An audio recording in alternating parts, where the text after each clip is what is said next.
proceeding. And of course, we have the members who are here at the days personally.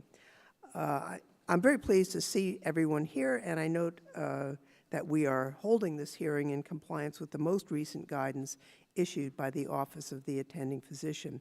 At this time, I ask unanimous consent that Chair be authorized to declare a recess of the committee at any point, and that all members have 5 legislative days in which to revise and extend their remarks and have any written statements be made part of the record, and hearing no objections, that is so ordered.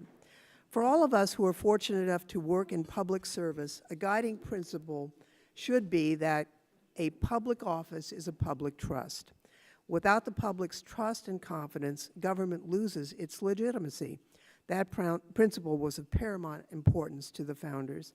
As the Federalist Papers put it, the aim of every political constitution is, or ought to be, first to obtain for rulers men who possess, I would add women as well, most wisdom to discern and most virtue to pursue the common good of the society. And in the next place, to take the most effectual precautions for keeping them virtuous whilst they continue to hold their public trust. Since the founding, this has remained a vital underpinning of our democracy and informed periodic reforms to address shortcomings in standards of conduct for public officials. For example, this week marked the 10th anniversary of the enactment of the Stock Act. That measure, which President Obama signed into law on April 4, 2012, amended the Ethics in Government Act of 1978 and imposed new financial disclosure requirements, among other provisions. Overwhelming bipartisan majorities decided then that the existing statutory framework to combat government corruption, improve financial disclosure and transparency, and curb financial conflicts of interest in government had to be strengthened. Or, as the founders might have put it, that more effectual precautions were necessary to keep our public officials virtuous while they continue to hold their public trust. Accordingly, the Stock Act enhanced public disclosure requirements by introducing a requirement to report securities transactions throughout the year closer in time to the transactions, rather than just the following year on an annual statement. Among other things, the Stock Act also affirmed that insider trading prohibitions apply to federal officials and clarified that all federal officials have a duty of confidentiality and trust to the United States and its citizens with respect to material, non-public information that they derive from their positions. These were important steps forward. A friend to many of us, the late Chairwoman Louise Slaughter, was the primary champion of the Stock Act and worked for years to see it passed into law, and it's fitting that Congress named the law in her honor. The 10th anniversary of the Stock Act would, on its own, provide a good opportunity to review how officials have complied with the law and whether there are ways it could be updated. Unfortunately, there have been examples in all branches of government that further reforms are needed. Consider the following examples brought to light by government oversight and ethics groups, several of whom are represented here today, in public reporting. Reporting by the Insider and other publications found that a member of Congress failed to file the periodic transaction reports required by the Stock Act on time. Reporting has also questioned whether members engaged in improper trading activities or have financial conflicts of interest. In the early weeks of the pandemic, several senators bought and sold millions of dollars in stock after attending closed-door confidential briefings with top national security and health experts on the pandemic and the looming economic shutdown. This included selling stocks that would soon take a hit after the stock market plunged and buying stock in industries that received a boom due to the pandemic, such as remote work technology, telemedicine companies, car companies manufacturing ventilators, and pharmaceutical makers developing vaccines. The Department of Justice reportedly reviewed the trading activity of several senators, and according to the Security and Exchange Commission, it is still investigating one senator's trading activities and related conduct. Also early in the pandemic, the Chief of Staff to then-President Trump sold between $250,000 and $500,000 in publicly traded securities the same day that President Trump said the economy was doing, quote, fantastically. The next day, the value of those holdings plummeted. At the Federal Reserve, multiple senior officials, including presidents of 2 of the Fed's 12 reserve banks, engaged in large financial transactions when the Fed was playing a key role in decisions about the nation's economy during the pandemic. Even before the pandemic, though, there were other troubling signs. The wealthiest president and the richest cabinet in modern history, which included a significant number of billionaires, also exposed how the law's disclosure requirements are out of date and particularly inadequate for the super-rich who become government officials. In one case, a former member of the House was investigated by both the Department of Justice and SEC for insider trading and other violations related to his actions in sharing insider information about a failed clinical trial in an Australian biotech company. He ultimately pleaded guilty to conspiracy to commit securities fraud and false statement charges, and he was sentenced to 26 months in prison, but former President Trump pardoned him and he was released. One Trump administration cabinet secretary, a billionaire, repeatedly came under criticism from the Office of Government Ethics for failing to abide by his ethics agreement and for repeated errors in his financial disclosure reports, errors significant enough that OGE determined it could not certify his reports. In the meantime, he reportedly made between $53 million and $127 million while heading the Commerce Department. And as Crew showed, it's possible that he earned even more than that, but we don't really know how much more due to the outdated loopholes in the disclosure laws. Last month, a federal judge imposed a penalty of more than $60,000 against a former Trump White House official after finding that she knowingly failed to file a financial disclosure report as required by law for more than a year, despite repeated warnings about her obligation to do so. In the judicial branch, as work by good government groups and reporting by the Wall Street Journal has revealed, there have been widespread problems with financial conflicts of interest and failures by judges to recuse themselves.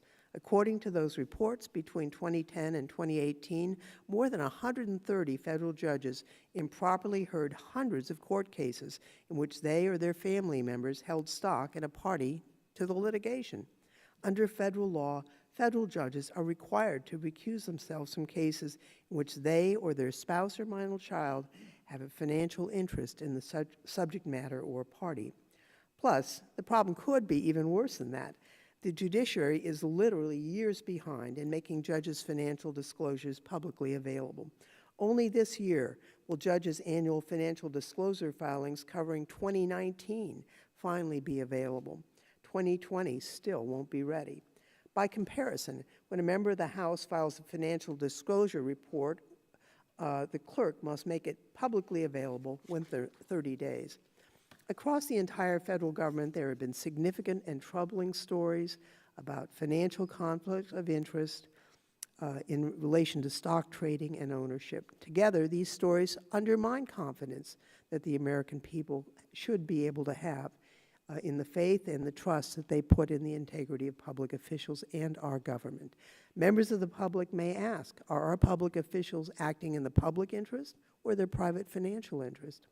In light of these events, the Speaker of the House tasked the Committee on House Administration with conducting a comprehensive review of deficiencies in our financial disclosure system and a review of various legislative proposals introduced by members to address financial conflicts of interest in Congress, including those that aim to restrict stock trading and ownership.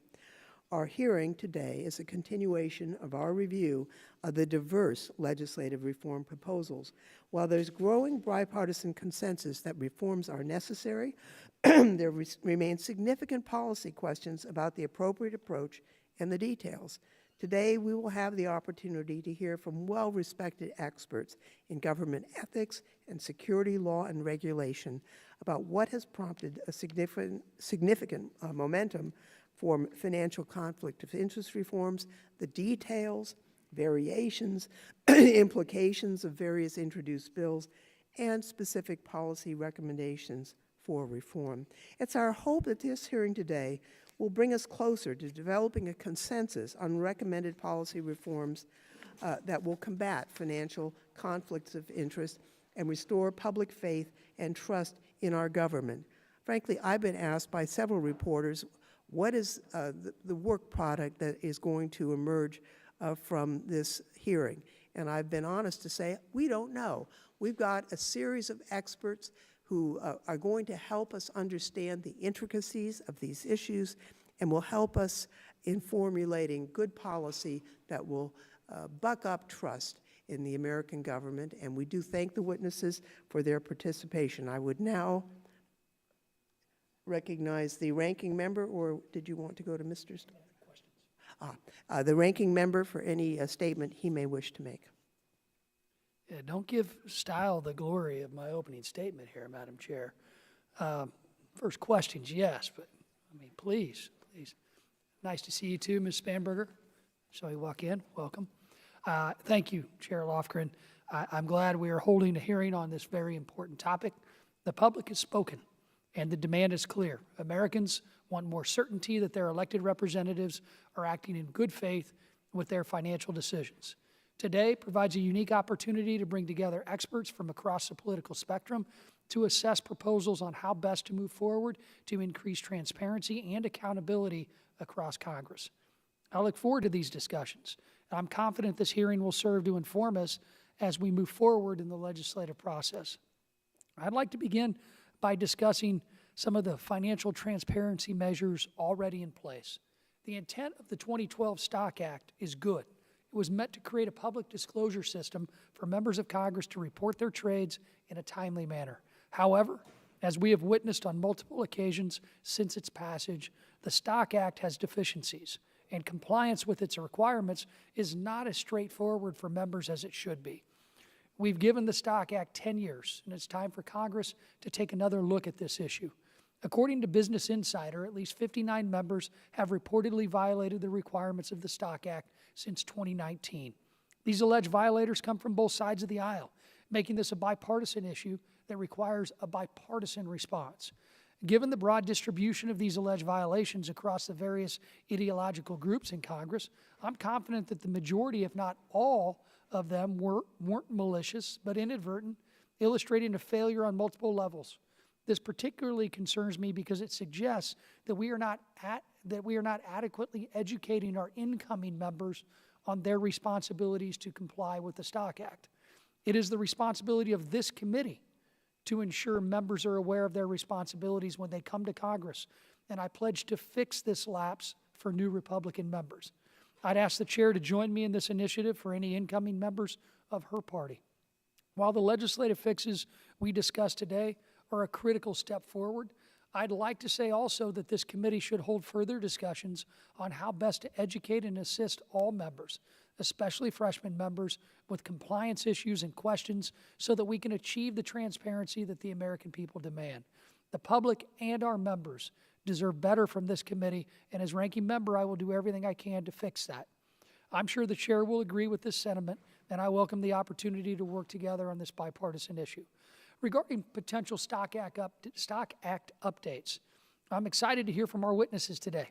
Since this issue has captured the attention of the public, we have seen a wide range of proposals for reform.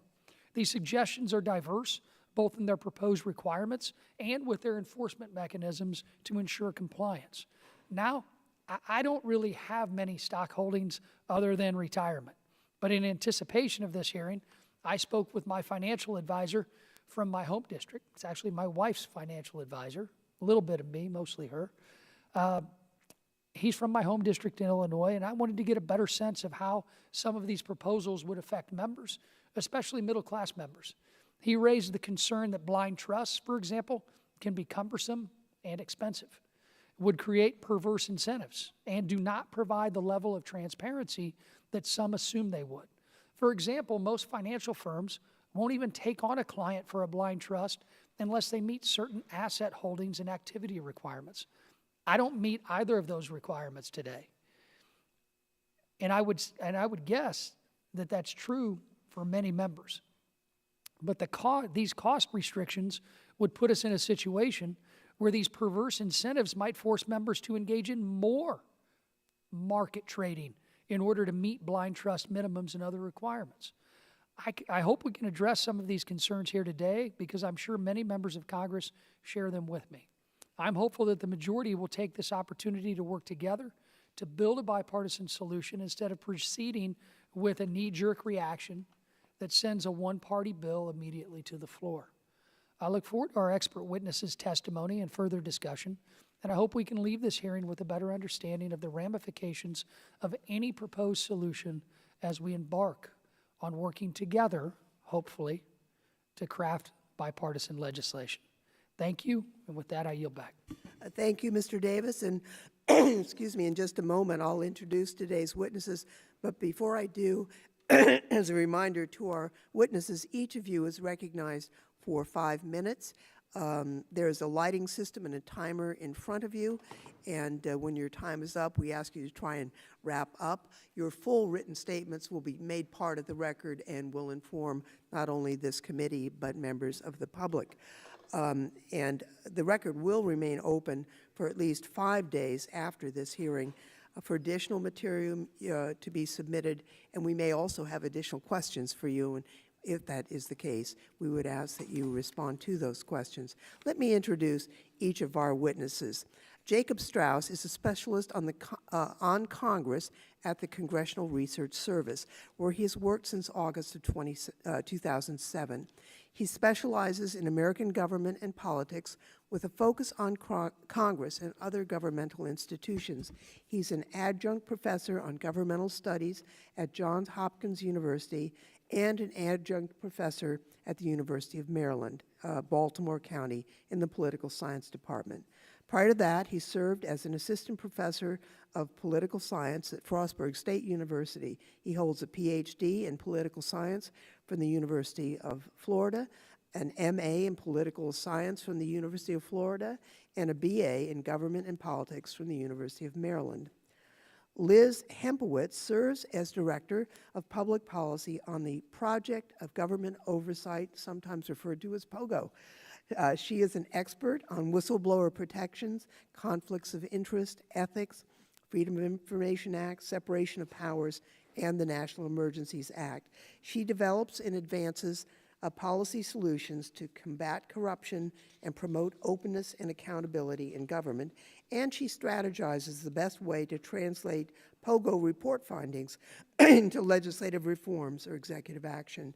She has participated in efforts to improve the Inspector General Act, the National Emergencies Act, lobbying and congressional ethics rules, whistleblower protections, and the Freedom of Information Act and other government accountability issues. She graduated from the University of Bridgeport with a bachelor's in international political economy and diplomacy and earned her JD from American University's Washington College of Law. Donald Sherman, welcome. You serve as the Senior Vice President and Chief Counsel for Citizens for Responsibility and Ethics in Washington, otherwise known as CREW. He is a leading policy advisor on racial justice and equity, government ethics, and congressional investigations and oversight. He's served in various roles in the House, Senate, and executive branch, including as Special Assistant to the President for Racial and Economic Justice at the White House, Senior Counsel to Ranking Member Claire McCaskill on the Senate Homeland Security and Governmental Affairs Committee, and Chief Oversight Counsel to the late Representative Elijah Cummings, then Ranking Member of the House Committee on Oversight and Government Reform. Mr. Sherman began his career on Capitol Hill as counsel on the House Ethics Committee when I chaired that committee, and where he investigated allegations of ethical violations by members of Congress and staff. And prior to that, he practiced law in Washington, D.C. for Crowell & Mooring, LLP, and served as a law clerk to the Honorable Neil E. Kravitz of the District of Columbia Superior Court. He graduated from Georgetown University with a degree in American Studies and earned his J.D. from Georgetown University Law Center. Donna Nagy is the C. Ben Dutton Professor of Business Law at Indiana University's Maurer School of Law. She joined the law faculty in 2006 and teaches and writes in the area of securities litigation, securities regulation, and corporations. Her scholarship includes co-authoring 2 books, one on the law of insider trading and a case book on securities litigation and enforcement. She's written numerous law review articles on topics including the selective disclosure of government information, government officials and financial conflicts of interest, insider trading, and fiduciary principles. She is a member of the American Law Institute and served as an appointed member of the ABA Corporate Laws Committee. She also served a 3-year term as a member of the National Adjudicatory Council of the Financial Industry Regulatory Authority, and before teaching, she was an associate with the Debevoise and Plimpton in Washington, D.C., where she specialized in securities enforcement and litigation. She received her BA from Vassar College and her JD from NYU University Law School. And finally, Jennifer Schult is the Director of Financial Regulation Studies at the Cato Institute's Center for Monetary and Financial Alternatives, where she focuses on the regulation of securities and capital markets. Prior to joining Cato, Ms. Schult was the director in the Department of Enforcement at the Financial Industry Regulatory Authority, where she represented FINRA investigations and disciplinary proceedings relating to violations of federal security laws and self-regulatory organization rules. Before joining FINRA, Ms. Schult was a litigation associate at Gibson, Dunn & Crutcher, and she clerked for the Honorable E. Grady Jolly of the U.S. Court of Appeals for the Fifth Circuit. She received her J.D. from the University of Chicago Law School and her A.B. in Political Science from the University of Chicago. As all can see, we have a very distinguished panel of witnesses before us. We do thank you, and we will now hear from you for 5 minutes each, and we will start with you, Mr. Strauss. Chairman Lofgren, Ranking Member Davis, and members of the committee, on behalf of the Congressional Research Service, thank you for the opportunity to appear today. My testimony focuses on 2 areas: current financial disclosure and periodic transaction reporting requirements, and legislative proposals introduced during the 117th Congress to limit or prohibit certain financial transactions by members of Congress and covered congressional employees. Federal government officials and employees, including members of Congress, when taking official action, are expected to, quote, place loyalty to the Constitution, laws, and ethical principles above private gain. Using this guiding principle, the Ethics in Government Act, as amended, including by the Stock Act in 2012, requires covered officials, including members of Congress and certain congressional employees, to file annual financial disclosure statements that report income, gifts, liabilities, and property, and make periodic transaction reports that disclose the purchase or sale of certain financial assets. Further, the Stock Act affirms that members of Congress, congressional employees, and other federal officials are not exempt from insider trading laws. In the 117th Congress, as of March 1st, 2022, CRS identified 14 bills or resolutions that propose limitations on members of Congress and other covered congressional employees from engaging in certain financial transactions. Broadly, these measures propose to amend the Ethics in Government Act and/or the Stock Act, create new law, or amend House rules to prohibit the holding, purchasing, selling, and/or actively managing certain types of assets. Currently, Congress does not prohibit the ownership of specified financial assets, but certain targeted restrictions do exist in some executive branch agencies. With regard to the legislative proposals before Congress, 6 points are pertinent. First, to address member and covered individuals' financial holdings and transactions, several legislative proposals would either amend the Ethics in Government Act, the Stock Act, or both. Others would create new law. Second, each of the legislative proposals would generally prohibit covered officials from holding, purchasing, selling, and/or actively managing certain types of assets. Third, a number of the proposals would allow or require a member of Congress to place covered assets in a qualified blind trust that is approved by the official's supervising ethics office, the House Ethics Committee for the House of Representatives.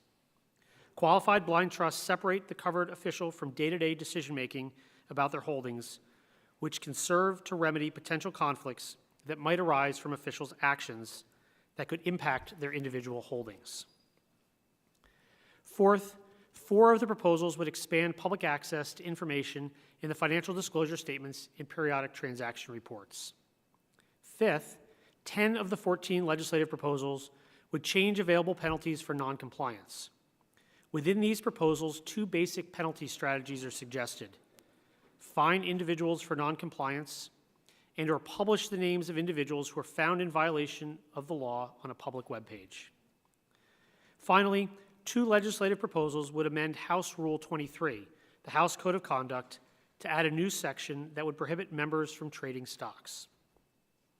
In closing, these legislative proposals include a range of options to limit or prohibit certain financial activities. Policymakers may wish to consider the scope of these proposals, the benefits of particular proposals, any potential administrative adjustments that might be necessary to implement a modification of ethics laws, and the potential costs to covered officials to comply with the proposed laws. My written testimony raises particular questions that might be considered. Should Congress choose to act, it can implement a particular measure as introduced or incorporate various concepts from several different measures.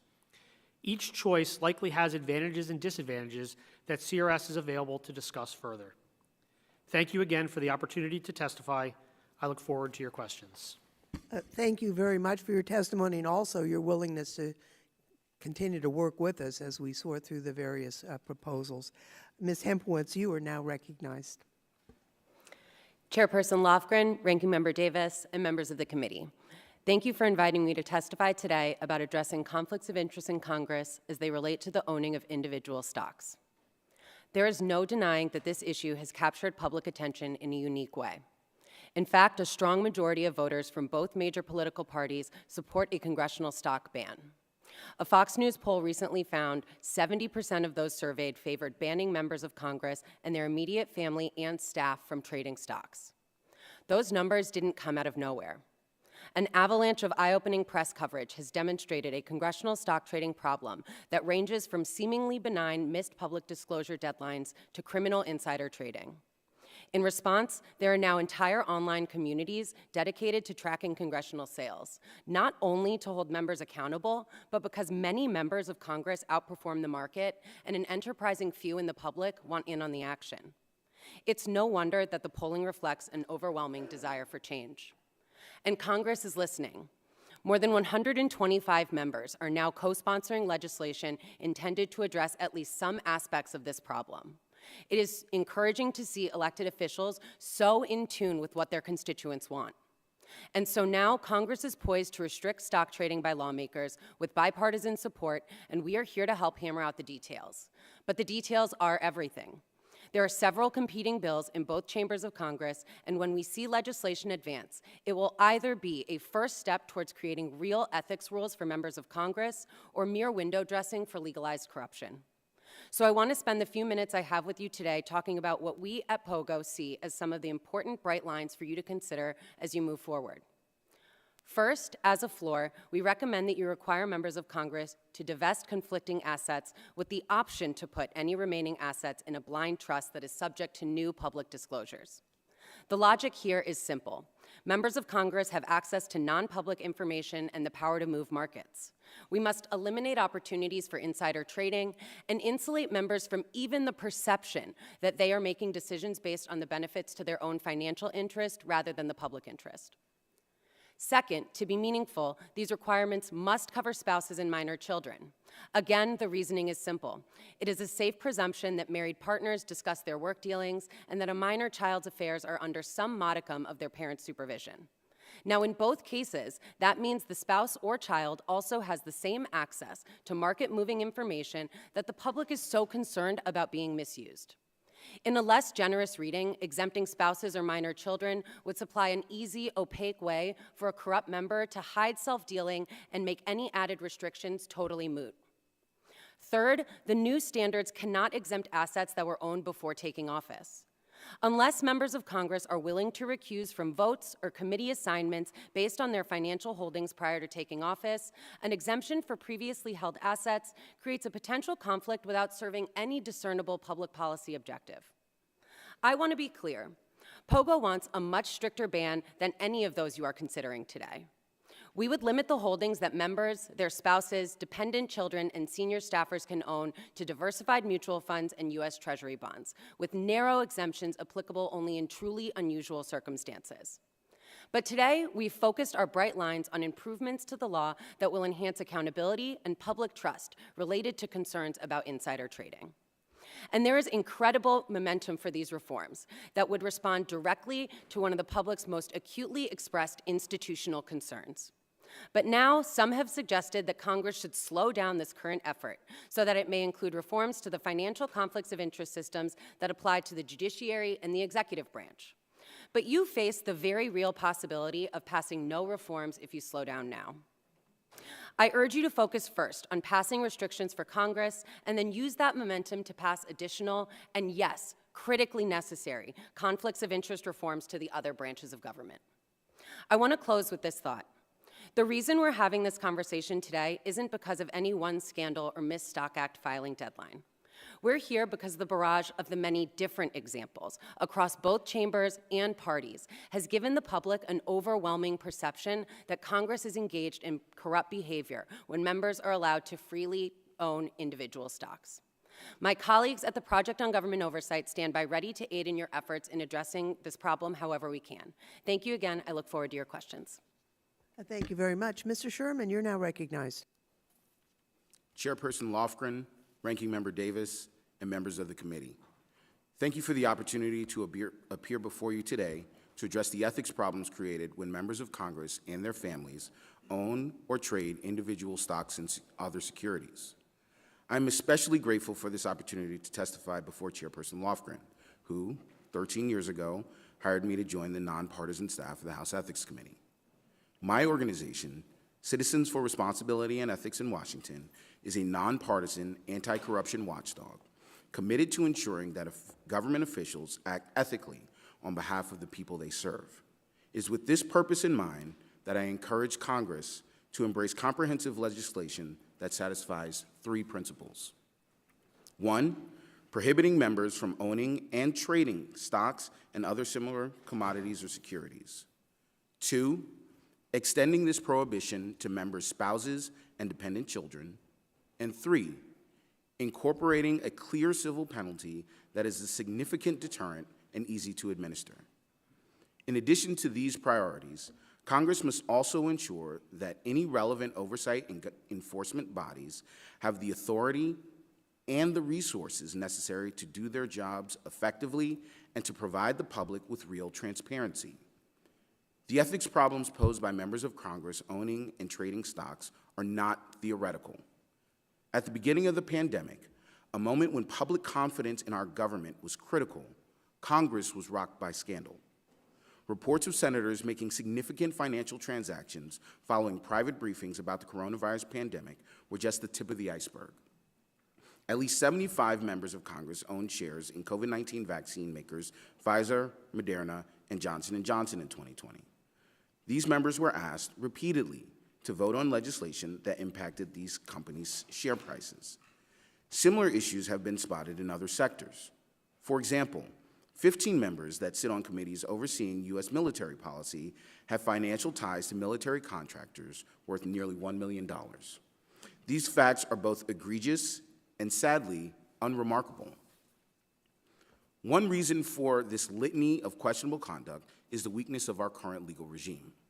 The Stock Act, passed in 2012 to ensure that members do not trade on non-public information gained through their government jobs and to enforce public transparency of their holdings, has failed to police this kind of behavior. Exposing Stock Act violations has proven difficult, in part because periodic transaction reports and financial disclosures are hard to access. Still, the near constant drumbeat of repeated and reported violations is a death by 1,000 cuts for the credibility of this institution. Since the passage of the Stock Act, there have also been significant changes that give individual members even greater ability to affect the market. Members now have a much larger presence on social media, enabling them to impact corporate stock prices with a single tweet. Congress has expanded the power of committee chairs to issue unilateral subpoenas, and a growing number of members are conducting oversight from their personal offices. Congressional rules need to change to help address members' expanded ability to influence the market. Banning members from owning or trading individual stocks would address several problems, including the actual conflicts of interest that arise when they take official actions that impact a company or industry where they or their families have a direct financial stake, the appearance of financial conflicts of interest, and the public outrage over members appearing to trade on confidential information. A ban is necessary because, unlike other officials in other branches of government, recusal is not a viable option for members of Congress.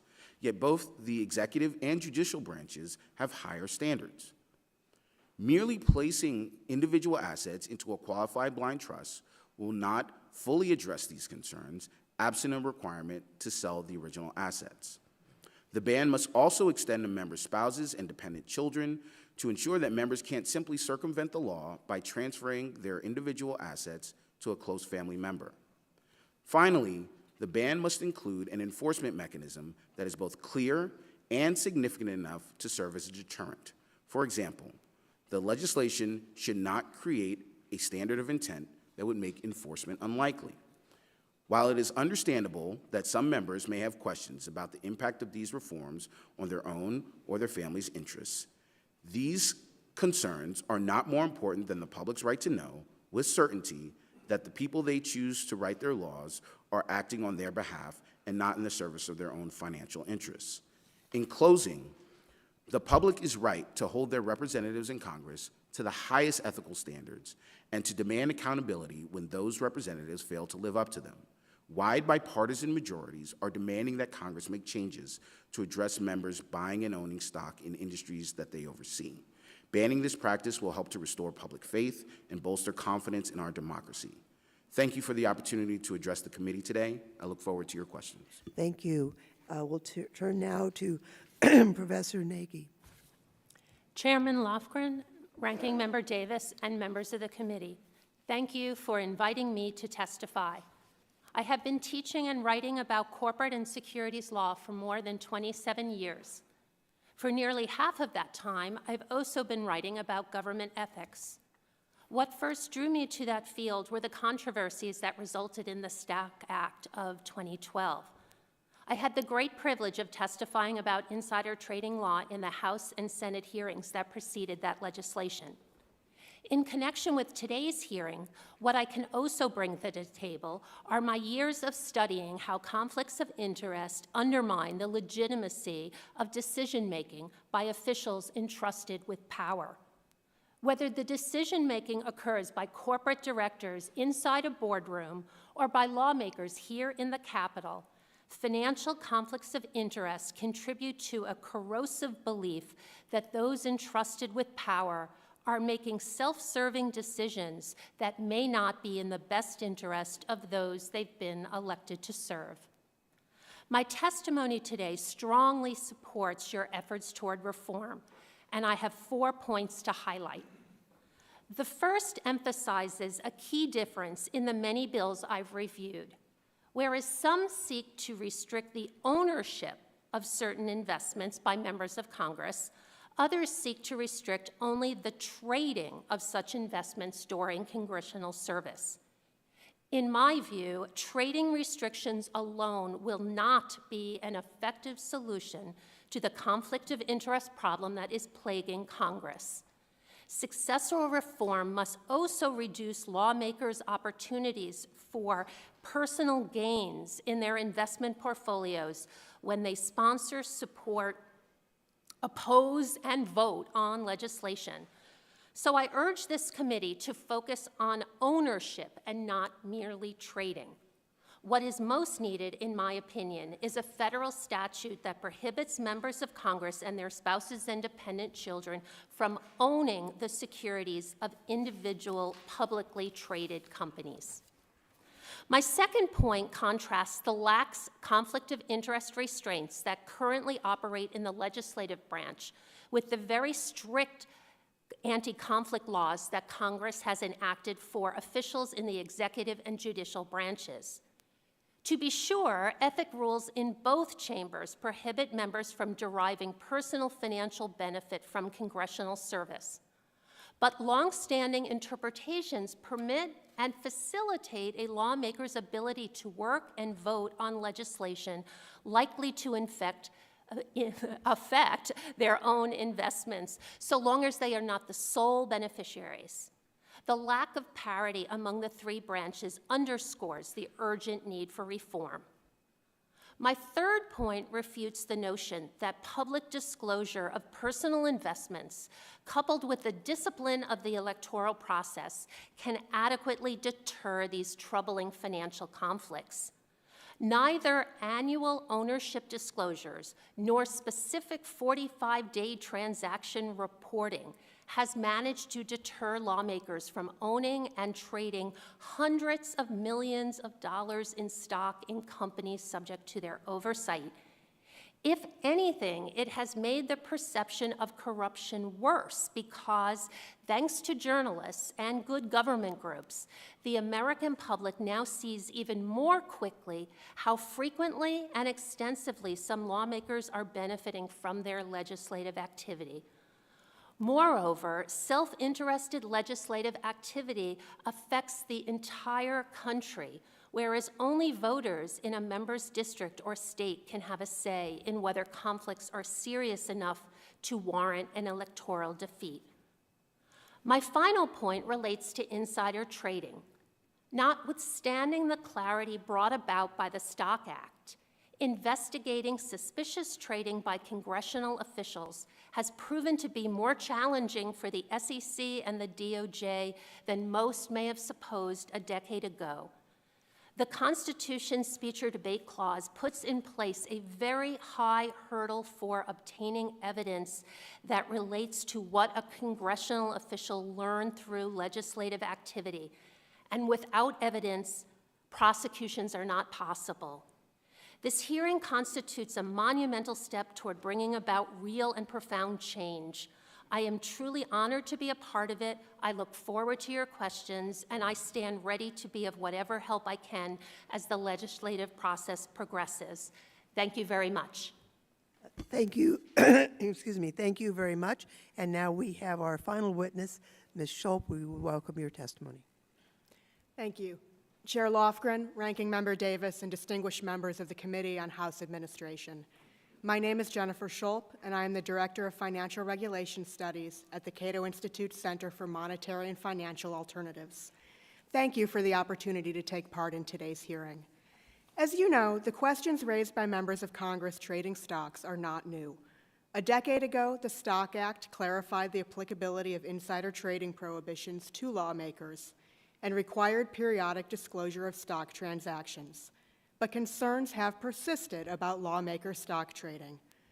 Although recent polling shows widespread public support for banning lawmakers from owning or trading stocks, such measures are too broad for preventing insider trading and too narrow to effectively address the question of financial conflicts of interest.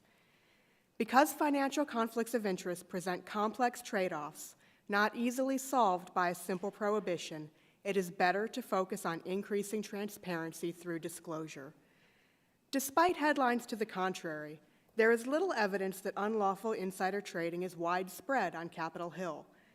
Recent research looking at post-Stock Act trading data has found that lawmakers do not reap outsized returns, including for investments in areas where lawmakers hold committee assignments.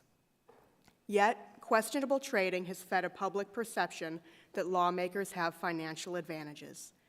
Analyzing lawmakers' trading is more than fair and has been made possible, in part, by the Stock Act's reporting requirements. But current law already delineates when such trading is unlawful.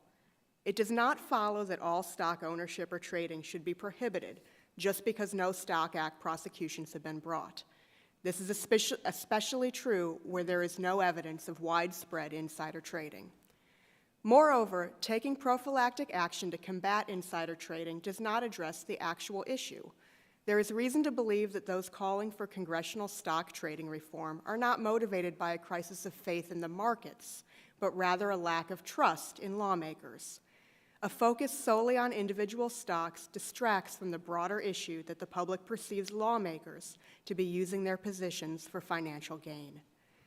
Members of Congress are uniquely positioned to not only have access to information impacting stock values, but also the ability to influence those values directly and indirectly.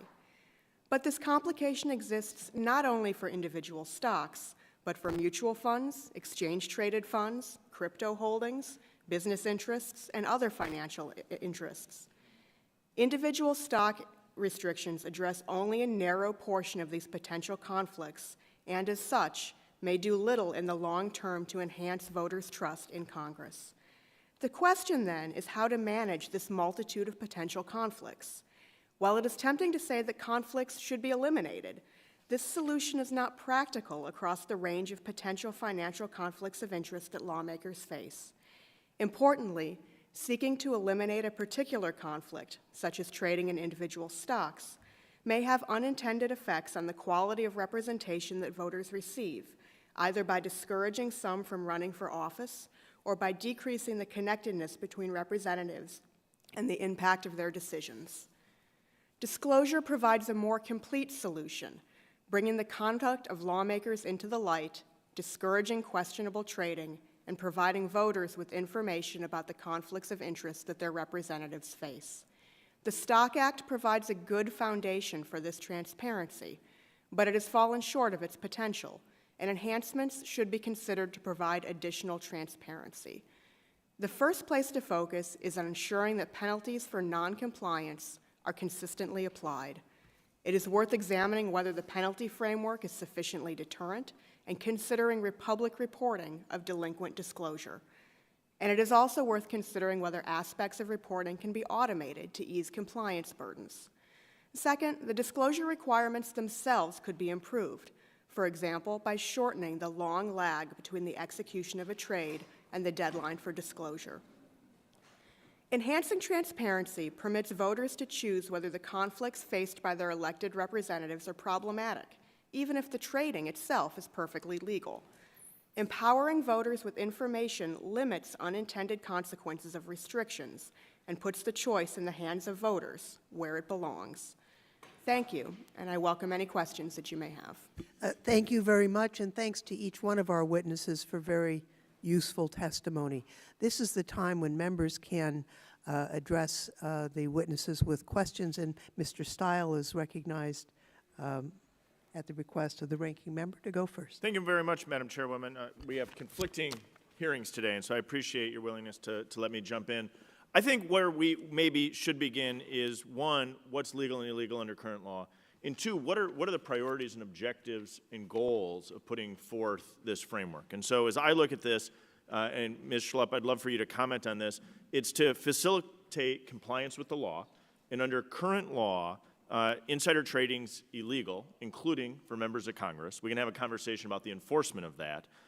Using information derived from one's position here in Congress is illegal under current law. We can have a conversation about the enforcement mechanisms of that. And so compliance of the law, I think, is a key principle that we should be looking at. Ensuring members, family, and staff don't take unfair advantage of information gained from their congressional work, I think, is an important topic for us to consider as we look at this. And to provide confidence to the American people that we are in compliance with that we avoid the appearance of an impropriety. I think those are three key principles amongst others. Are there other key principles that you think that we should consider before I begin my questioning here? I believe that those are the key principles here. You're correct that insider trading is already illegal. Okay, so then let's dive in. We've heard a series of ways that we could enhance this to make sure that we're avoiding the appearance of impropriety, that we enforce the law, and we make sure that members are in compliance with that law. Let's dive in first to the blind trust. What first the compliance costs as it relates to a blind trust? What would be the compliance costs for members in a blind trust scenario? Compliance costs for blind trusts tend to be substantial. Usually takes multiple thousands of dollars to set one up. Okay, and so, there's an ongoing. No, I'm just going to move quickly because I'm limited in time. So it's substantial. We could decide whether or not that's good or bad, but it's a substantial cost. And then would members of the public have confidence in the execution of the blind trust? Meaning a blind trust is only as good as it is blind. Is that a fair assessment? That's a fair assessment. So the structure of that blind trust then becomes absolutely paramount if Congress chose to go down that path. Let's shift gears, a complete stock trading ban. Thinking about the implementation of that, so envision a member of Congress coming here, say she was previously an executive at a publicly traded company, she has a significant portfolio. would she then be required to divest that entire portfolio upon arrival in Congress? Some of the proposals would require that. And what would happen if somebody had to fully divest, if she had to fully divest her portfolio, what would be the general implications to her? The first is that there could be substantial tax consequences for that, and depending on where the market is, it could be substantial losses to her investment. So, or substantial gains, but, Yes. but substantial tax implications for her upon arrival, and maybe a consideration as to whether or not she chooses to run in the first place. I think something worthwhile for us to consider is how we would begin that implementation for somebody who arrives in that capacity. Let me shift gears slightly for something that I don't think we've talked a ton about. I used to work in a publicly traded company. I was involved in the enforcement of Section 16A officers, their compliance with securities laws. Our securities laws gives us a framework with which to understand how publicly traded companies deal with this insider information, the appearance of impropriety for those insiders as well. Do you think that members should be banned from what I'm going to call sophisticated trades, swaps, options, shorting stocks? Would that improve would that improve the public's confidence that members are not engaging in insider trading? No, I think it'll have little difference on the public's confidence in that front. Okay. I may not fully agree with that. I think there's some opportunities that we may want to consider and look in that space. Let me shift gears then, in particular with other ways of adjusting the protocols to accomplish the same benefit without maybe a full ban of stocks, just to explore this space. Would minimum holding periods improve the public's confidence in members of Congress abiding by the law? It may have some effect. So if you had a, say, just for sake of throwing a number out, if you had a 90-day minimum holding period to remove quick movements in and out of stocks, it would be longer than the duration of a publicly traded company's financial reporting. It may improve the confidence of the American people in members. There may be some effect. May be worth us considering that. The other is our current regime has a disclosure after the sale of stock. Some public companies have gone forward with a disclosure prior to the sale or acquisition, a delayed closing, if you will. Say, for sake of discussion, 10 days, where an announcement would be made 10 days in advance prior to the sale or acquisition of a stock. Would that alter the appearance of the impropriety as people would be analyzing a member of Congress or another insider from engaging in a trade? It may have some effect. And would the burden placed upon that member or a spouse be significant or lighter than a blind trust scenario or a forced sale? It should be lighter than a blind trust or a forced sale. I appreciate your insights today. Cognizant of the time, Madam Chair, I yield back. Gentleman yields back. Mr. Butterfield is recognized. Thank you very much, Madam Chair, and thank you for convening this very, very important hearing today. And I especially want to thank the 5 witnesses for your testimony as well. Mr. Sherman, it's good to see you again. Good to see you again, I was sir. on the Ethics Committee when you served as counsel to the Ethics Committee, and looks like you've landed well.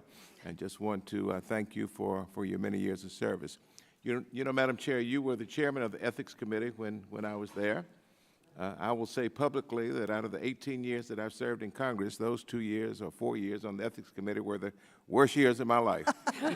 I don't take it personally because I concur. And it had nothing to do with you, Madam Chair. I had, oh, you, Mr. Sherman. I had spent 30 years in a courtroom before coming to Congress. And, you know, in a courtroom, the rules are so much different than the rules for ethics for members of Congress. One, for example, there's a presumption of guilt. I don't know if members really fully know that or appreciate it if you have not been confronted with an ethics violation. But there's a presumption of guilt, and the burden of proof is on the member to prove that she is not guilty of the offense for which she is charged. And that was just so different from what I had been exposed to in a courtroom. And the final thing that I found very interesting was that a member's failure to cooperate with the process was deemed to be a violation of the ethics rule. And so when I say those were some very difficult years, they were. But while I'm with you, Mr. Chairman, let me just start with you. You have testified that your organization recommends a legislative proposal that requires a comprehensive ban on both trading and ownership of individual stocks and other securities by members and their spouses and dependents.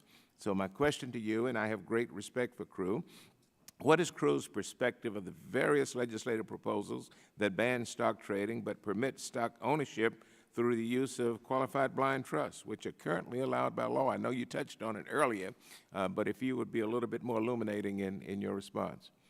Absolutely, and thank you for the question. I think the misnomer with respect to qualified blind trust is that it only works if it's truly blind. Our position is that qualified blind trust could be a useful option if the member is required to effectuate the sale of all of the assets that would go into that trust beforehand, right? A trust can't be blind if the member knows that they own Microsoft the day before it went into the trust. They know that they still own it the day after. Let's talk about judges. Half of my legal career, I was a judge back in North Carolina, and I have great interest in judicial service. But does your organization have any recommendation for addressing the crisis of widespread recusal failure to recuse, and lack of transparency regarding financial conflicts of interest in the judicial branch, in the federal judicial branch? Absolutely. I agree with you that the conflict of interest issues that have arisen in the federal judiciary and been exposed through detailed reporting are a crisis of confidence and need to be addressed by the Congress. I would note, though, that one distinction between the ethics regime that applies to the federal judiciary versus members of Congress is that recusal is an option. The problem with the federal judiciary is that judges didn't recuse. Here in Congress, recusal is not a viable option for members of Congress that have a financial conflict of interest because it denies their constituents effective representation in this body. And finally, Professor Nagy, I can't pronounce that exactly, but thank you for your service. Thank you for your testimony. Thank you for your testimony 13 years ago, or whenever you testified before the Stock Act was passed. Some people have argued that new prohibitions on stock trading activity or ownership are unnecessary. Some are actually saying that. They're saying it because public disclosure in the electoral process should be enough. It should be sufficient to address conflicts of interest. And they argue that disclosure allows for the public and good government groups to track trading activity and assess whether elected officials have acted ethically, and that informed by those disclosures, voters can remove unethical lawmakers at the ballot box. That seems extreme to me. What is your perspective on this argument? Well, my perspective is that in 1978, Congress enacted the Ethics in Government Act with disclosure as the solution or the proposed solution for the conflicts of interest. 10 years ago in the Stock Act, we put in transparency reporting requirements where 45 days after, and disclosure hasn't worked. If anything, disclosure of financial transactions puts it glaringly obvious to the public that the conflicts of interest are there. The voters decide, let the voters in the ballot box decide. That reflects a misconception of the corrosiveness that conflicts of interest have. A voter only in one district decides the answer for that representative, but that representative's conflicts affect us all. I agree, absolutely. Thank you. I yield back. Gentleman yields back. The ranking member is recognized. Thank you, Madam Chair. This is a very interesting hearing. I appreciate all the witnesses' testimony, and I'm hoping that some of the witnesses' testimony hasn't already led the majority to kind of assess what type of legislative proposal they're going to put forth, because I think the discussion we're having today is too important to not take a step back and understand where we are as an institution. And there's a common theme here that corrupt people do corrupt things, right? And we should make sure that corrupt people don't have an opportunity to do that. But our goal also is to make sure that those who want to follow the law and those who want to follow transparency measures have the ability to do so without being labeled corrupt. That's our charge. Our charge is to develop something that makes the public comfortable that we as members of Congress are transparent in what we do financially, but at the same time, we're working through a prism of testimony that was based upon corrupt individuals. Did any of you research or log into our financial disclosure portal before you came here to testify today? Raise your hand if you did. Any of you look at mine? Raise your hand if you did. Nobody? Why wouldn't you? Why wouldn't you look at our disclosures, those of us who are questioning you? Because if you did, you would see that I don't trade a lot of stocks. I got my only individual stock holding when I was a child because my father happened to work as a franchisee for a corporation called McDonald's. I haven't traded that stock since I got here. My kids, my dependent children, have that same asset. You know one reason I don't trade it? Because I don't want to go through the paperwork of the Stock Act reporting requirements. However, because I've owned this stock since I was a child, much of your testimony says that maybe I should sell it, right? Now, since I own that one stock, Mr. Sherman, I got a question for you. I was really interested in the comment that you said that owning and trading individual securities undermines the critical work of the entire federal government. Does my owning an individual stock since my childhood undermine the credibility of the federal government? I think it is reasonable for any constituent to question whether their members' stock ownership They can do that at has- the ballot has box. an I'm going to impact reclaim my time real quick their because I want to go a legislative little work. further on this. Sure. So now that I'm a member of Congress and I own that one stock, my dependent children own similar stock that they were gifted. My wife does not. So if I go to, let's say, a McDonald's restaurant, because that's the only stock that I've owned since a child, and buy lunch, is that something that's unethical? Certainly not. I think we need to craft ethics policy around the concept of, one, public service is a public trust, and we need to design a policy that would give the public the greatest confidence that their elected representatives and the body as a whole does not have financial conflicts of interest and that members aren't acting on them. Well, it took me about 2 minutes to find my disclosure. I would urge you all to go in and find out if any of us here have any so-called conflicts of interest, because we need a baseline. We need a baseline of what all of you experts think would be a conflict of interest, because we think we're complying with all of the rules and requirements that we need. Ms. Nagy, I'm interested in your testimony. You talked about the placement of, you testified the placement of accumulated assets into QBTs, qualified blind trusts, is only a minimally effective anti-conflict measure. How much does it normally take to actually have a financial company offer you a blind trust? Don't they have minimum do. investments? What are they? I think it varies according to the financial companies, but it's a significant amount of assets. It's a significant amount. My wife, because her financial advisor is a friend of ours, and because of our reporting requirements, he is not allowed to change any investments in her mutual funds on any given year, because it's very difficult to comply, and we want to be sure. We want to do the right thing here. But I asked my financial advisor, her financial advisor, how much the minimum amount would be. You can go look at how many stocks I own, which again is one, and I am nowhere near the minimal amount for a $500,000 minimum investment to create a qualified blind trust. Were you all aware of those limitations? Do you know how many members of Congress would have that amount of money to put into a qualified blind trust? Anyone? May I respond? Sure. Yeah, I think it's important to remember when we're talking about blind trusts that I don't think any of the legislation that's in front of Congress would force a member to take advantage of the blind trust. The option is given to members who would choose not to divest.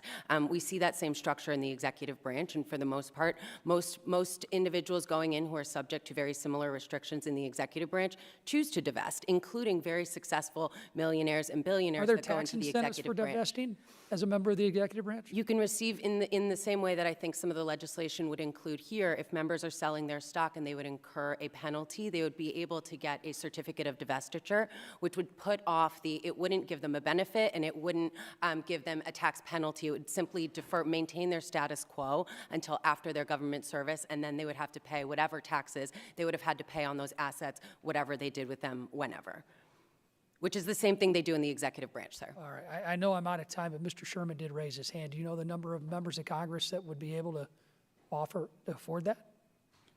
I don't, but as my colleague, Ms. Hempowitz, mentioned, divestment is an option, and it's an option that I think is preferable from the standpoint of certainly of crew, and QBTs may work for some members, but there are other options that members should avail themselves of if they pass a ban. Forced divestment is the option you're talking about, right? Well, you use force. I would say that being in public service is a choice. It is a choice. And so the that's choice what to I'm concerned divest. about with many of the proposals that are out there, that the choice for those who are not independently wealthy is going to be limited compared to those who are wealthy and can afford a qualified blind trust. I certainly am aware that there are more limited choices for individuals with less net worth than those with more. And I think this is another example of that, but I think divestment remains a viable option. Gentleman yields back. Mr. Aguilar is recognized. Thank you, Madam Chair. And I appreciate you holding this hearing and the opportunity to hear from our witnesses. Despite what the ranking member said, my belief, and I feel I speak for folks on our side here, is this is about gathering more information. This is about ensuring that we need to hold ourselves to the highest ethical standards, to realize that we need to follow the letter and the spirit of the law, and to recognize that there might need to be some changes along the way, and that the idea of crafting good public policy means that we have to weigh options and weigh equities, and that individuals who run for this office have to make choices on what public service and public sacrifice means. And so I appreciate hearing the information and reading the testimony as well. Ms. Nagy, there have been ongoing conversations about the scope of covered persons within stock trading and ownership. Should stock trading reform efforts capture members alone, or should they include dependent children and the covered individuals, senior staff members? What's the importance of the scope being widened here? Sure.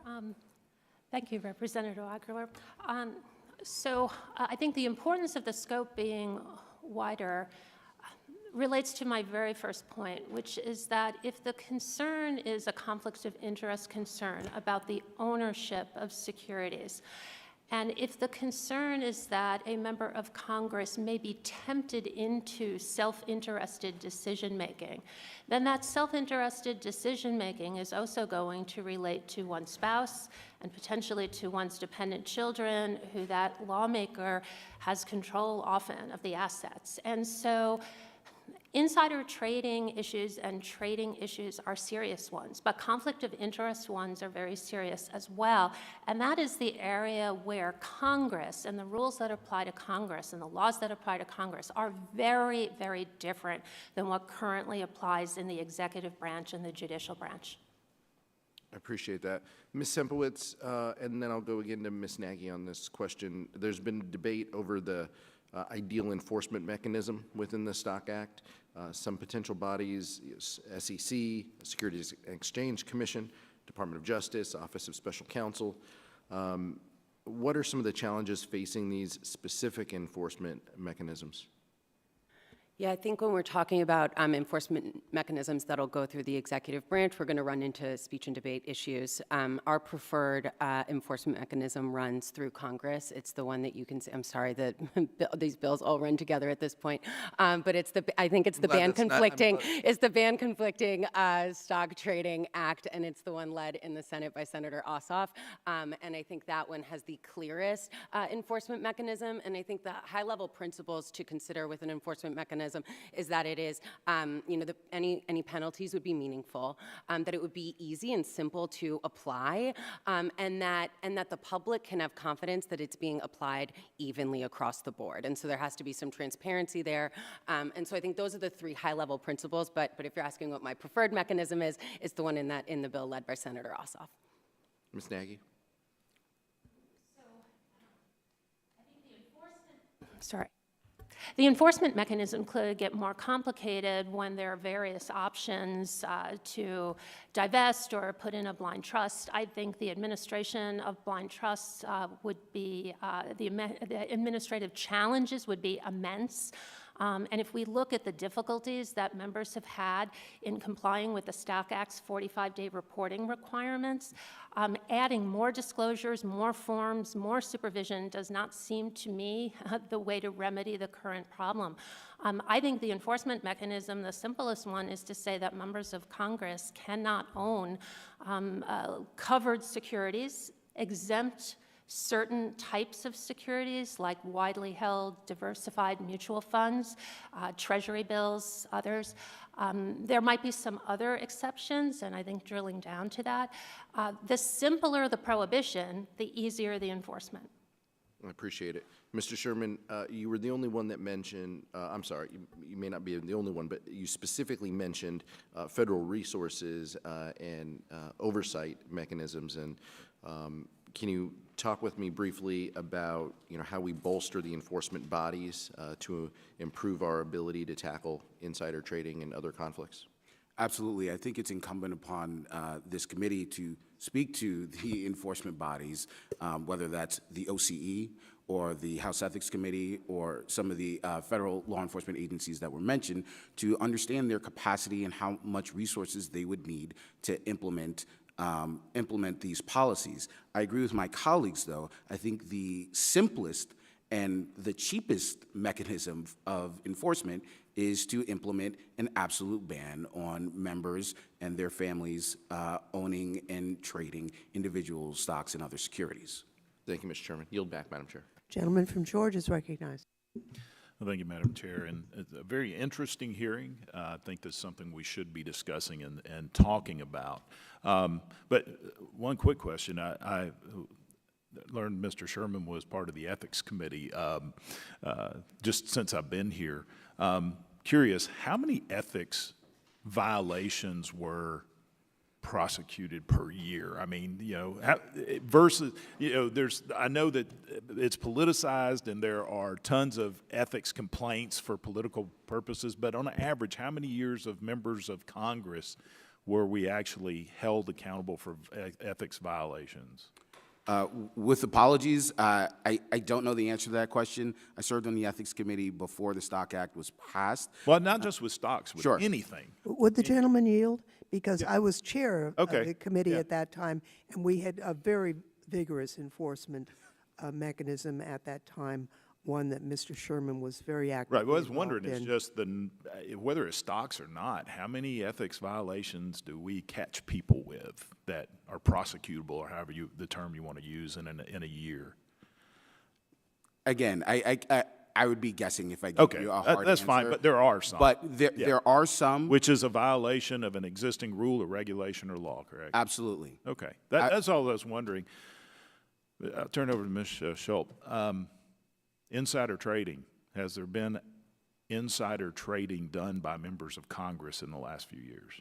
There's been no prosecutions brought under the Stock Act provisions on insider trading. So there were but there have been members of Congress convicted of insider trading. Right. So which is illegal. Correct. Okay.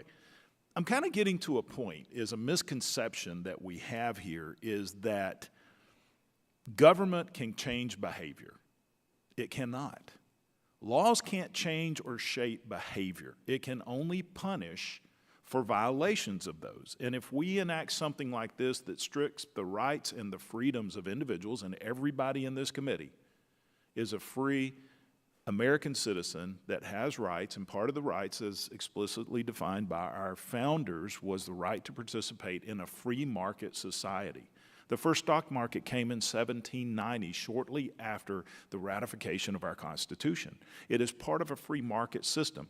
It's no different than having a bank savings account that you can draw interest. Now, I'm speaking from somebody, if you pulled the disclosures on me, and maybe you found that there were none. No stock trades. Why? Because the minimal stock trades that I do is below the threshold of reporting. And so it's not going to affect me what you do one way or the other. But let me also bring this up. It's ironic. I'm on the Financial Services Committee. And part of the oversight that we have is the stock markets, the SEC. There was an article that was written about me a few months ago or a year ago criticizing me that I have oversight and regulatory authority over the stock markets, and I don't even trade stocks. So how could I know anything about it? Versus one of the reasons I started trading a few stocks on my own so I could learn the intricacies of what I am doing. That's not a conflict of interest. That's using the interest I should have to further my knowledge to know what is right, what is wrong, how do we do this, how can we correct these things. Look, we cannot change behavior. At the founding of our country, there were 4 federal felonies. 4. Today, we have rooms of code books, of laws, but yet murders still happen. If government could change behavior, we would have no murders, we would have no thefts, we would have no fraud. So we can't change behavior. If we enact a law that prohibits members of Congress from owning or trading stocks, it will still happen by bad players. John Adams put it this way. He said, our Constitution is for religious and moral people, is wholly inadequate for the government of any other. What he was saying is basically the only way that you can control behavior is have such a strong and powerful government that it strips the freedoms away from everybody. If we have freedoms, if we have rights, you have to accept that bad people are going to do bad things, but you put the guardrails in for punishment of those things. So I'm just letting, whatever happens here, we have to keep in mind that every person in this room is an American citizen that has rights and freedoms, and part of that right and freedom is to participate in a free and fair market economy. And if you look, there are so many ethics controls on members of Congress right now. I think you're going to run some people out. And I want to take a few minutes to bring a different perspective on this for somebody who it's not going to make a difference to me personally, but it does make a difference to me as an American citizen. And yes, 70%. Look, if you polled a Republican district after it came out that the speaker's husband made all these millions of dollars on a stock trade, I guarantee you most of them would say, yes, ban it, ban it. But if you went to a Democrat area, it probably wouldn't be as much because people are emotional, and our founders put in a system that was slow and methodical. So we wouldn't react emotionally, but thoughtful based on law and protecting freedoms. And so, Madam Chair, I see my time has expired, and so I yield back the time I no longer have. Gentleman yields back. Gentlelady from Pennsylvania is recognized. Thank you so much, and thank you for having this hearing. I mean, obviously, the public's been appalled by the reporting we've seen about members of Congress and the Senate using inside information to profit themselves. The whole point of public service is to serve the public, not line politicians' pockets. But I do think there's a lot of usefulness in establishing firmer laws. I would have to disagree that laws have no impact. Thinking of smoking or speeding certainly set some guardrails, and when people know what the rules are, they follow them better. Certainly find myself in the unusual position of agreeing with the ranking member that we do need to do a better job of educating members of Congress about what those guardrails are, because the whole process of getting here is such a fire hose of information that this is not one that is well emphasized. A couple of you have talked about executive branch guidelines being maybe something we should be considering, and maybe we could start with Mr. Sherman. I know, Ms. Nagy, you also discussed this, and then if anyone else wants to chime in. Can you talk about how the executive branch guidelines with respect to stock trading might inform what we're trying to do here, and if there are any important differences we should be thinking about? Sure. Well, the conflict of interest statute that applies to the executive branch but does not apply to Congress creates provisions that ban federal employees from working on specific matters where they have a conflict with their with their financial holdings, but it doesn't name specific securities. It's pretty broad. It applies to spouses and it applies to dependent children. And I think that is a good model for Congress, in part because we know Congress thought that it was important. I don't know why Congress opted themselves out of it, but I think that is a good floor, with the recognition, however, that members of Congress are differently situated than executive branch employees, because executive branch employees have the opportunity to recuse themselves from matters where there is a financial conflict. And again, with respect to members of Congress, it hurts your constituents if you are recused from any matter that is within the purview of Congress. It denies them representation, which is why the prophylactic measures for members of Congress should be higher, not lower, than applied to members of the executive branch. Ms. Nagy? Yes, thank you. If one is a member of the executive branch and one is charged with shaping health care policy, one cannot own health care stocks, full and simple. Sometimes it's prohibited by statute directly. Sometimes it's prohibited because of the conflict of interest statute that Mr. Sherman just took us through. Members of Congress can own stocks and shape healthcare policy, and they do. And they are complying with all current rules and all current disclosure requirements when they do, which says to me a change needs to be made. We have had instances where legislative branch officials, where lawmakers, when the president nominates them to move to the executive branch, has to sell their stocks because they can't do their jobs. But they went for decades doing their jobs here in Congress, and they were complying with congressional rules, which says to me congressional rules needs to change, and I think a federal statute is the way to change that.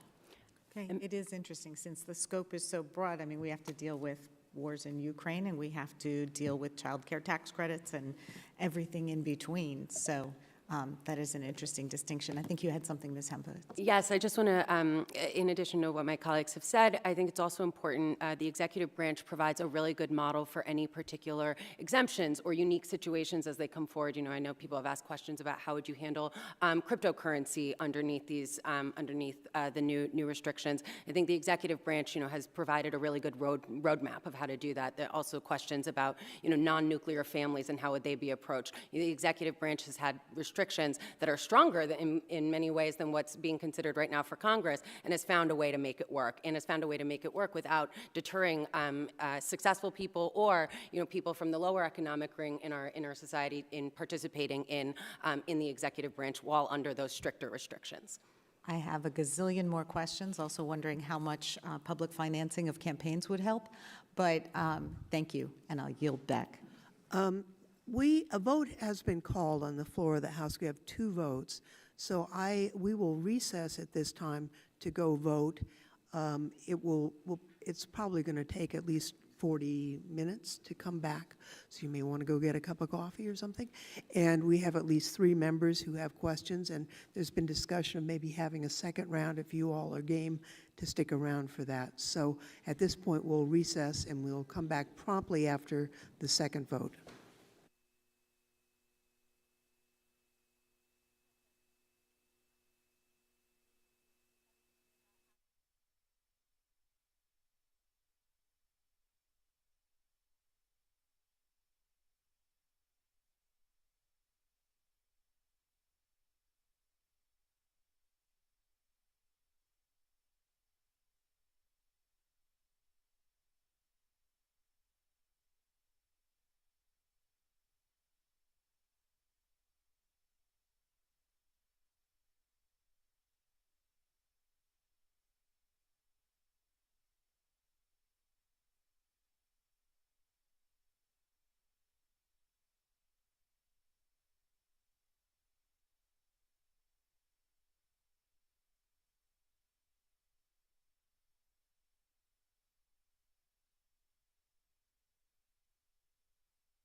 Well, I think we have two members.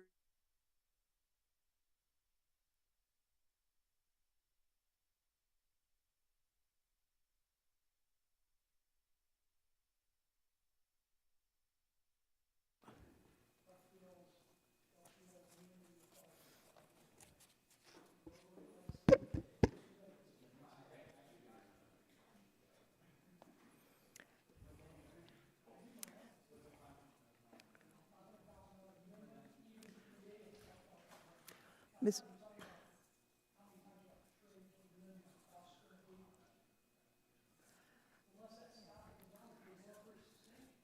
Mr. Davis?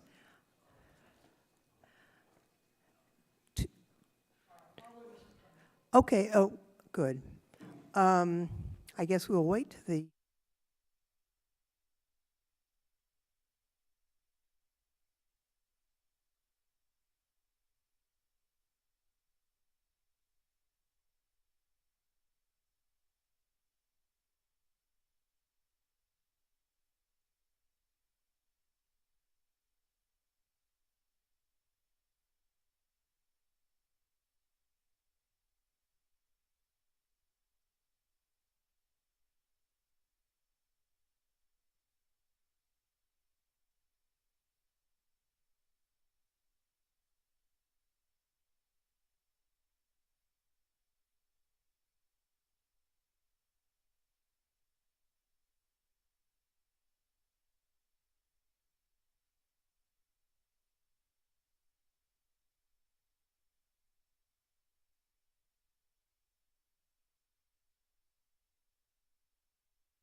waiting for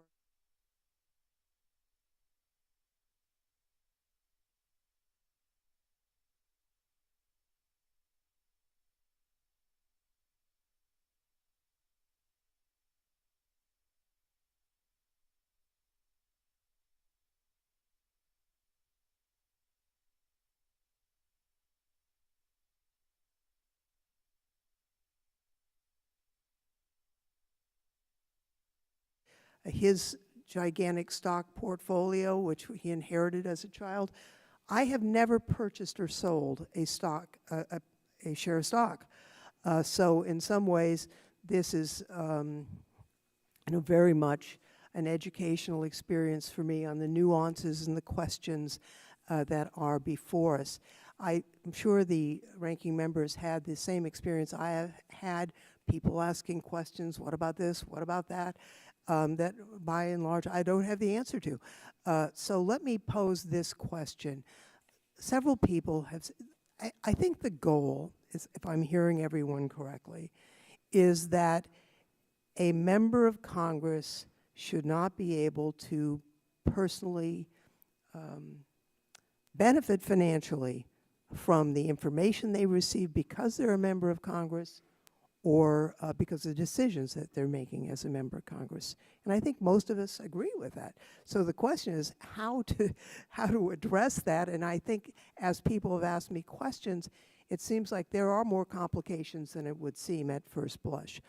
So let me ask the fundamental question, which has been asked to me: why stocks would be different than other assets?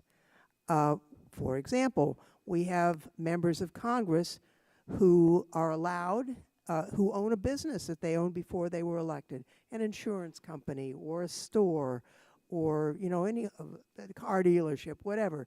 And the decisions being made or the information received could have an impact on the value of that asset.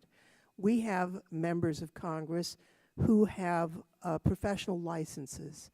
When I chaired the Ethics Committee, Mr. Sherman may remember this, you're not allowed to practice your profession as a member of Congress to avoid conflicts of interest. The medical doctors approached the committee with the point that if they didn't practice a certain number of hours, they'd lose their license and they would never be able to practice medicine again.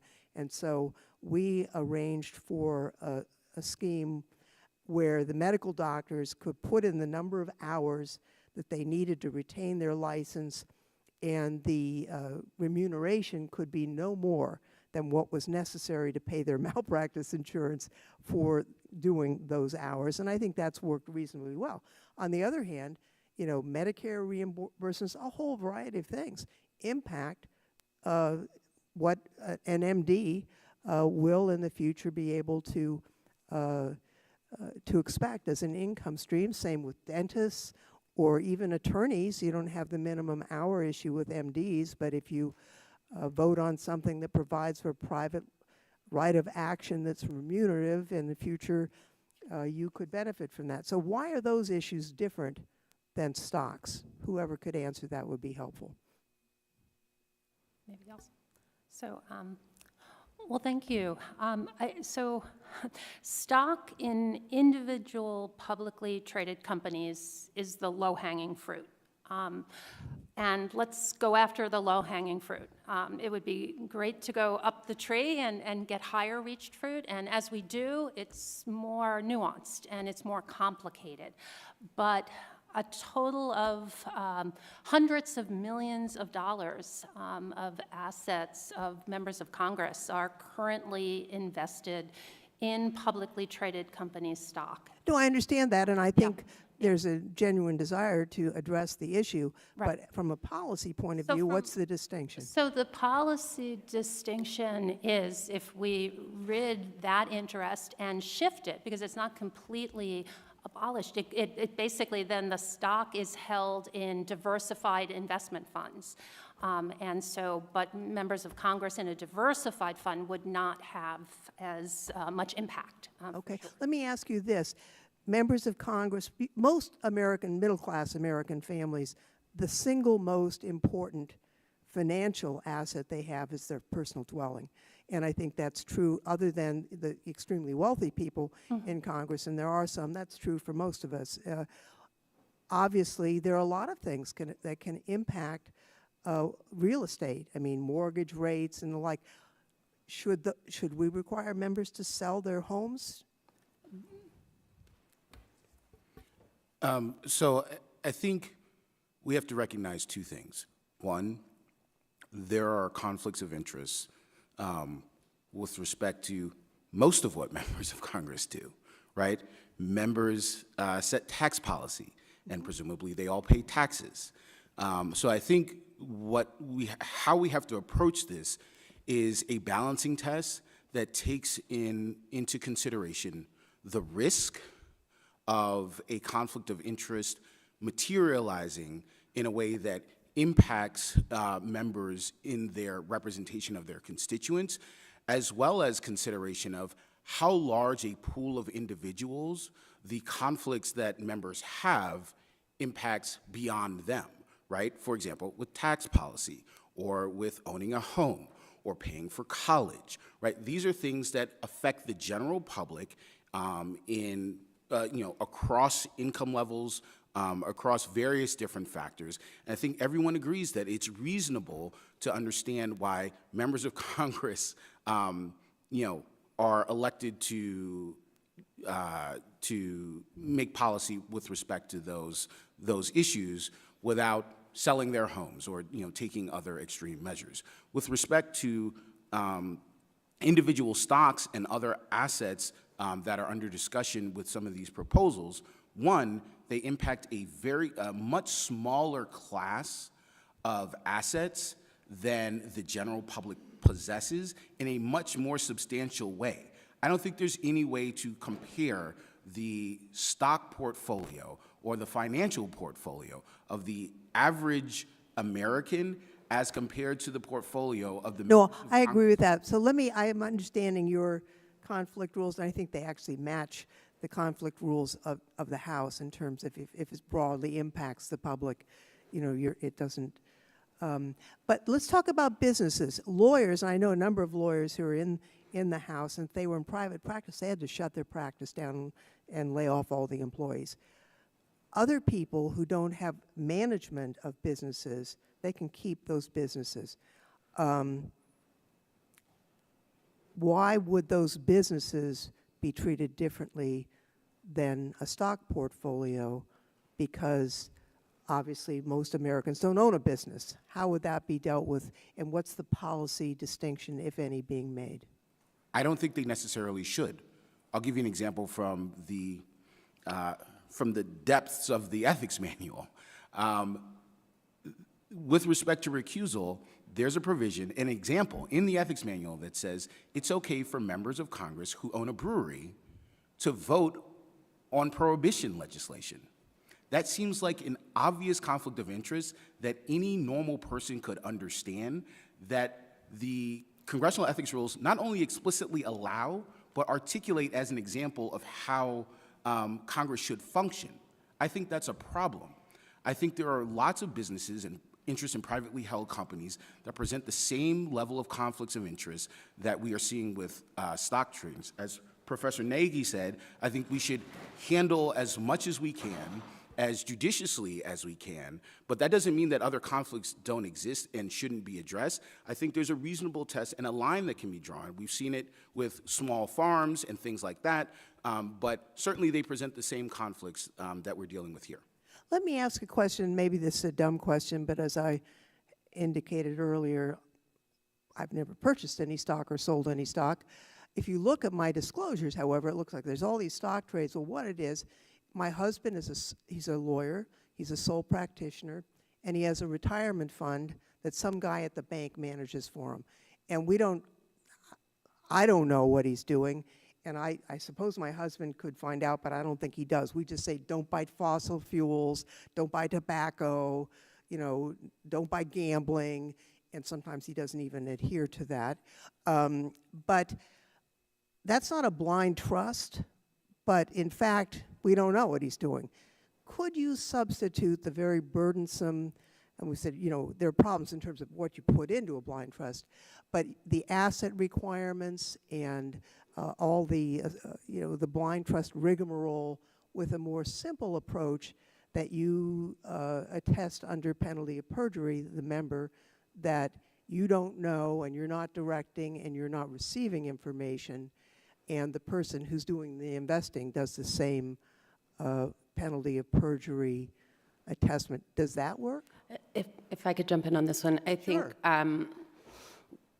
What the scenario you described, kind of where the holdings are in a retirement account, is not necessarily what we're talking about here. I think that would likely be in compliance with the current restrictions. I think the benefit of a blind trust is that there's a statutory definition there. The individuals, like you were saying, under penalty of perjury, but in there, it's the individuals administering the trusts also have a professional responsibility and will receive professional penalties. But to the point that you're making, that you don't own individual stocks, and Ranking Member Davis, that you made also kind of along those lines, that puts you in line with most of the American public. And again, I think the restrictions and how they would apply to members of Congress would not shut members of Congress out of the financial markets, as was suggested earlier. It would simply limit their ability to engage in those markets with financial instruments that don't pose those same conflicts as individual stock ownership do, and then would allow, and I think also to your point earlier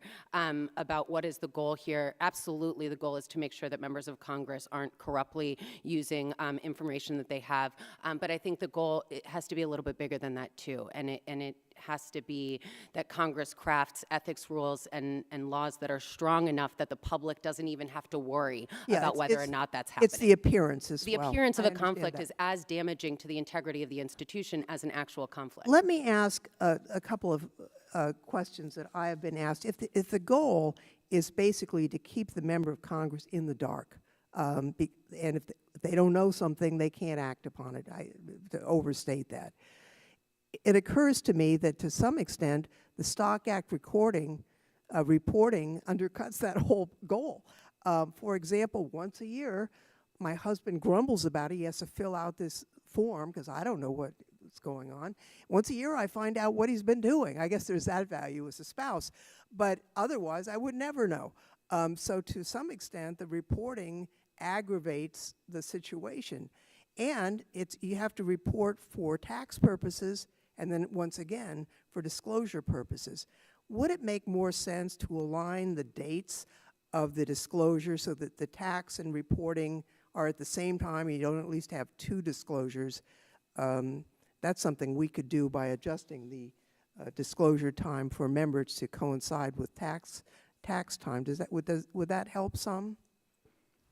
My understanding is that the reason why the FD date is a month out is so that members can file their taxes without having that butt up against the deadline for FDs. I think, frankly, taking a poll of members and figuring out if the intent behind that accommodation makes sense would be a reasonable approach to figure out if it should remain in place. Let me ask a couple of questions that have been asked to me by various members, and I won't go into any names, but people wonder about this. Member of Congress is estranged from a spouse, not divorced, but it's obviously heading that way. The non-member spouse is engaging in rampant stock trading and will not comply with requests of the member spouse. What do you, I mean, should we have a provision where you can say this is out of control or we're estranged? I mean, you're going to hold a member accountable for something they can't control. What do we do with that? Yeah, I think one thing to consider, or two things to consider with any exemption or potential exemption would be, well, one good roadmap is to look how the executive branch has handled it. Again, you know, they've had these similar restrictions for over 60 years. But I think kind of the bigger, broader principles for Congress to consider when thinking about this or any kind of exemption to these, to this rule is that any exemption takes you further away from what the American people are asking for. And so I think as a threshold matter, Congress should ask itself, could this exemption undermine public trust? And if the answer to that is yes, I think Congress should then ask, is it absolutely necessary that we figure it out in this legislation? Or is it something that we could do in regulation? But I also think if it has the potential to undermine public trust and is not absolutely necessary, I would urge Congress to resist the urge to address every individual instance that may come up, because I think it just further complicates a system that really benefits from simplicity. That may be the answer that people have for the other specific questions I've been asked. People have asked about, what is it, 527, these education accounts? Is that the right code section? Would that be covered because members contribute for their children and for their grandchildren so they can go to college? And people are worried that, you know, most of the members of Congress could earn a lot more money in the private sector than they're learning here. We're not asking for a pay raise. We're just noting that if you can't support your kid's college application, you know, endeavors, and you have to quit. So I think you're referencing 529 Yes, savings that's plan it. for tuition. And the way those usually work is that you put in your monthly contributions or annual contributions, and it's typically directed into a diversified fund, sometimes in index funds, sometimes So it's because mutual you don't control it, Correct. it would not be You do covered. not control the individual stocks in the portfolio, in the basket of stocks that the fund would own. And that would be true for retirement funds as well, I would assume. And I think Correct. it's in addition to, because you don't control them, but also they meet definitions of being diversified, and so you're not having that. You don't have that same impact on any one particular sector or any one particular company as you would with individual stock ownership. Okay, let me ask a question that's come up. You inherit stock. And I'll give you an example. We no longer have this stock, but my husband's Aunt Mary was married to an oil field worker, and it turned out that she had stocks in an oil company that Ed had received, and he had died, and she never had kids, so her nieces and nephews inherited it, which we didn't want. But what do you do when that happens, either for you or your minor children? You've acquired it, but not really intentionally. Well, I would go back to what my colleague Ms. Hempelwitz said. I think we're designing a ethics regime for the legislative branch. We should start from the principle that public service is a public trust and establish as stringent and clear a rule as possible. There are always going to be unique family situations, as unique as the 535 members of the House and the Senate, but we can't develop an ethics regime like that. Certainly the ethics committees, if they are given authority to enforce these rules, can come up with some reasonable regulations that account for very specific and likely to occur exceptions, but I think we need to start from a general rule that So we would leave that to, we're going to have to check with the Ethics Committee on their capacity to do that. I mean, for example, one of the questions I've been asked is, what if your spouse is employed in a company and their compensation is stock options? Do they have to work for free? I think most of the proposals under consideration right now would allow for the spouses to be compensated in the way that their employers decide. I know you didn't ask this, but I will also just say explicitly, I think members of Congress should get a raise. It's important for government ethics. It's important. Well, I appreciate that, but that's not going to happen. So we'll just make that very clear. There are many, many other questions, but I've taken more time than really is fair.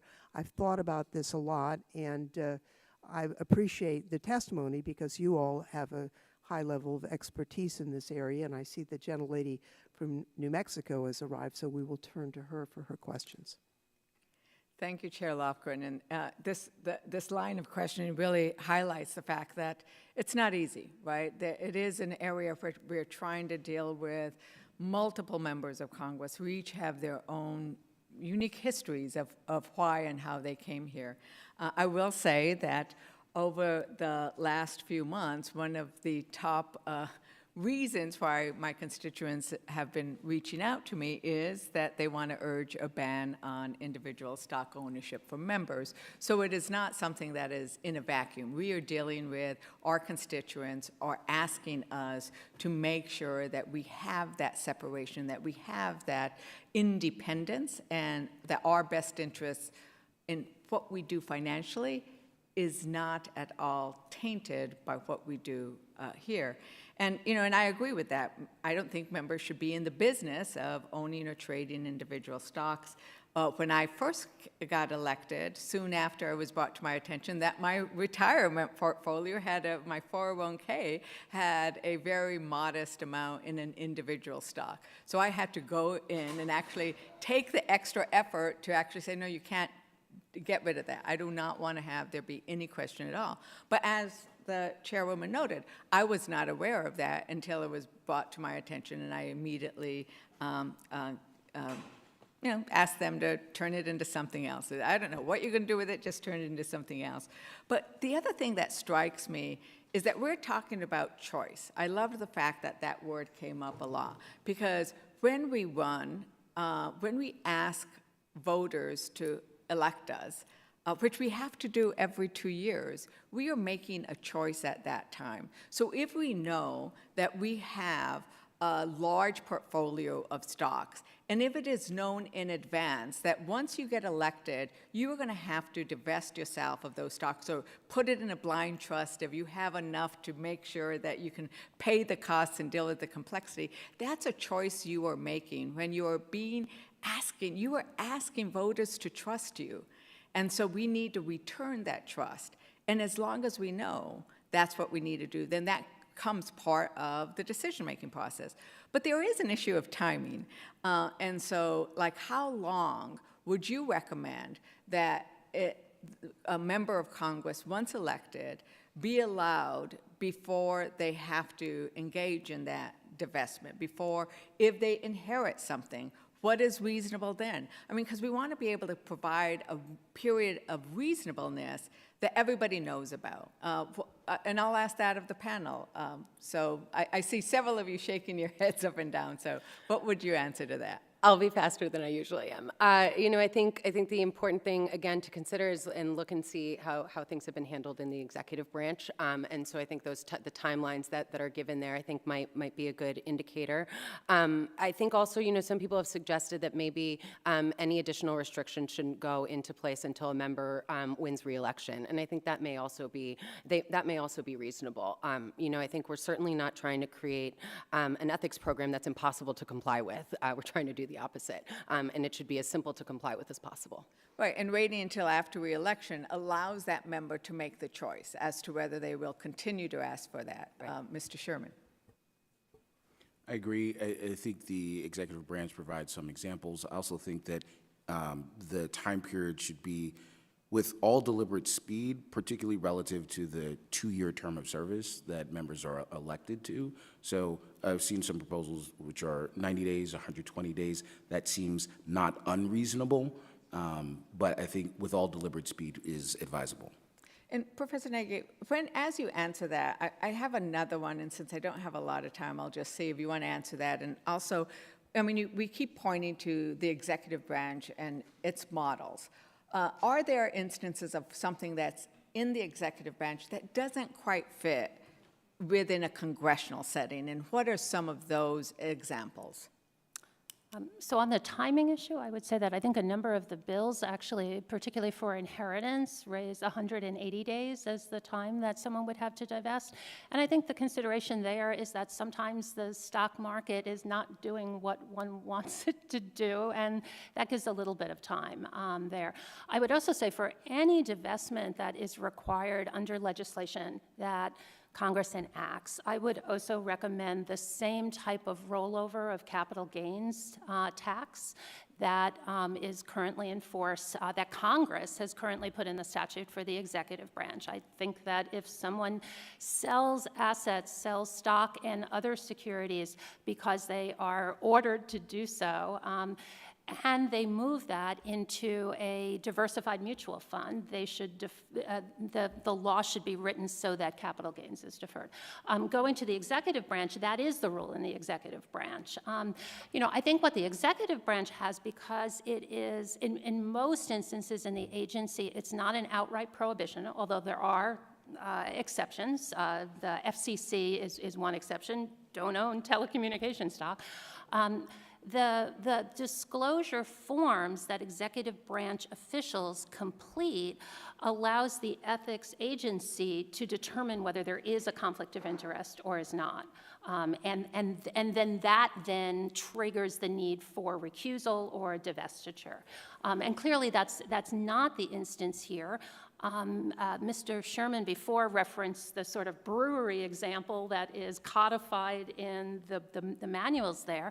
The House and Senate Ethics Manual reference stock ownership and explicitly say that divestment is not required even if members own stock in companies that directly and substantially affect the legislation. So the problem is greater than the current law allows this. It's that the problem is that the current rules in the House and Senate safe harbor this. Thank you. My time has expired, Madam Chair. Thank you. Gentlelady yields back. Ranking member is recognized for our second round. Thank you, Madam Chair. Again, this is a great hearing. I do truly appreciate the witnesses. Going back to our previous conversation, I think what we're hearing from our witnesses is that members have a choice. You can either go into a qualified blind trust that I've already established. I and most members of Congress would never qualify for one company, LPL's minimum investment of $500,000. Don't have it. Most members don't. Or divest individual stocks that then will get accused of getting a special privilege of deferred capital gains. So those types of, you have to take into consideration what the perception is when you all come up with what you think might be a great idea for Congress, but we're in a different perception. That crew might call us corrupt if we take that tax break. Who knows? I'm focused on the middle class member, and I just don't believe that forcing middle-class members to divest an ownership portion of a family farm or to divest ownership in a business that their spouse may be a part of, their dependent children, I just think it's untenable. Would you all agree that your proposals are mainly geared toward the wealthiest members of Congress? I wouldn't, no, I wouldn't say so. Okay. All right. Ms. Nagy, you testified earlier you don't believe the ballot box is sufficient to be a check on members of Congress, drawing analogies to different rules with different branches of government. I want to point out that only 2 people in the executive branch are elected, 0 in the judicial branch. We've had no discussion on the judicial branch right now. I don't think that analogy compares apples to apples. I mean, we're accountable to 800,000 people every 2 years. We have a job interview called an election.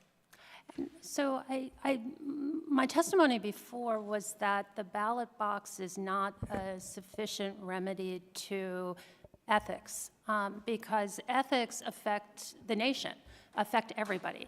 And so if a member has conflicted investments and is generating a public perception that the reason he or she is advocating for legislation is to juice the value of their portfolio, that's a national problem. And the fact that That's a small corruption district— problem. That's, again, those corrupt members. But most That's not corrupt. It's allowed. If I may just respond, it's not corruption. It is currently completely within the House and Senate rules. Do not prohibit a member from owning stock or owning an investment and advocating for the direct benefit of that investment, unless, and there is an unless they are the sole beneficiary of that legislation. Do you have a number that your research has put forth that would determine how many members of Congress are doing that? How many are doing that? How many are How many actively people doing are advocating for legislation because it benefits their Yeah. own portfolio? I'm not sure how that can be quantified. If I may. I agree. Hold tight. I appreciate it. I'd be glad to get to you. I'm a limited amount of time. I don't control the committee. But this is a great time to be able to ask a lot of different questions. So as we look ahead, all right, let's look back. So we were coming into a pandemic, right? We, in a bipartisan way, virtually unanimously created the Paycheck Protection Program. Benefited a lot of small businesses that are attached to stocks maybe members own. Should every member of Congress, because they may have voted for that program, was that a corrupt thing because we tried to save the economy? Is that something that you can go back and say members of Congress benefited? I mean, in my particular case, I was accused because my family members got PPP loans of trying to benefit my own family when I have no financial interest. But that's settled in the election.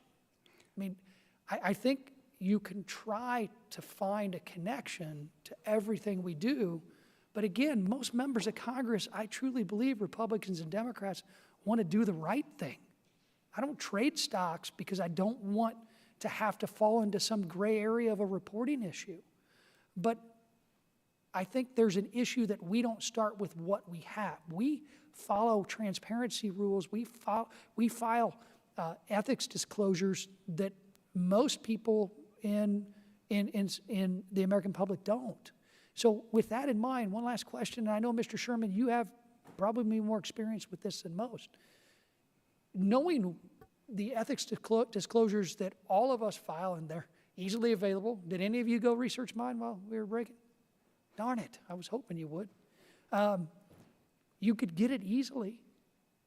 And then we have the Stock Act transaction paperwork that I've never used, but others have. So I don't know anything about that, but I file my own ethics disclosure because I want to go talk to the ethics committee staff to make sure I'm doing everything right.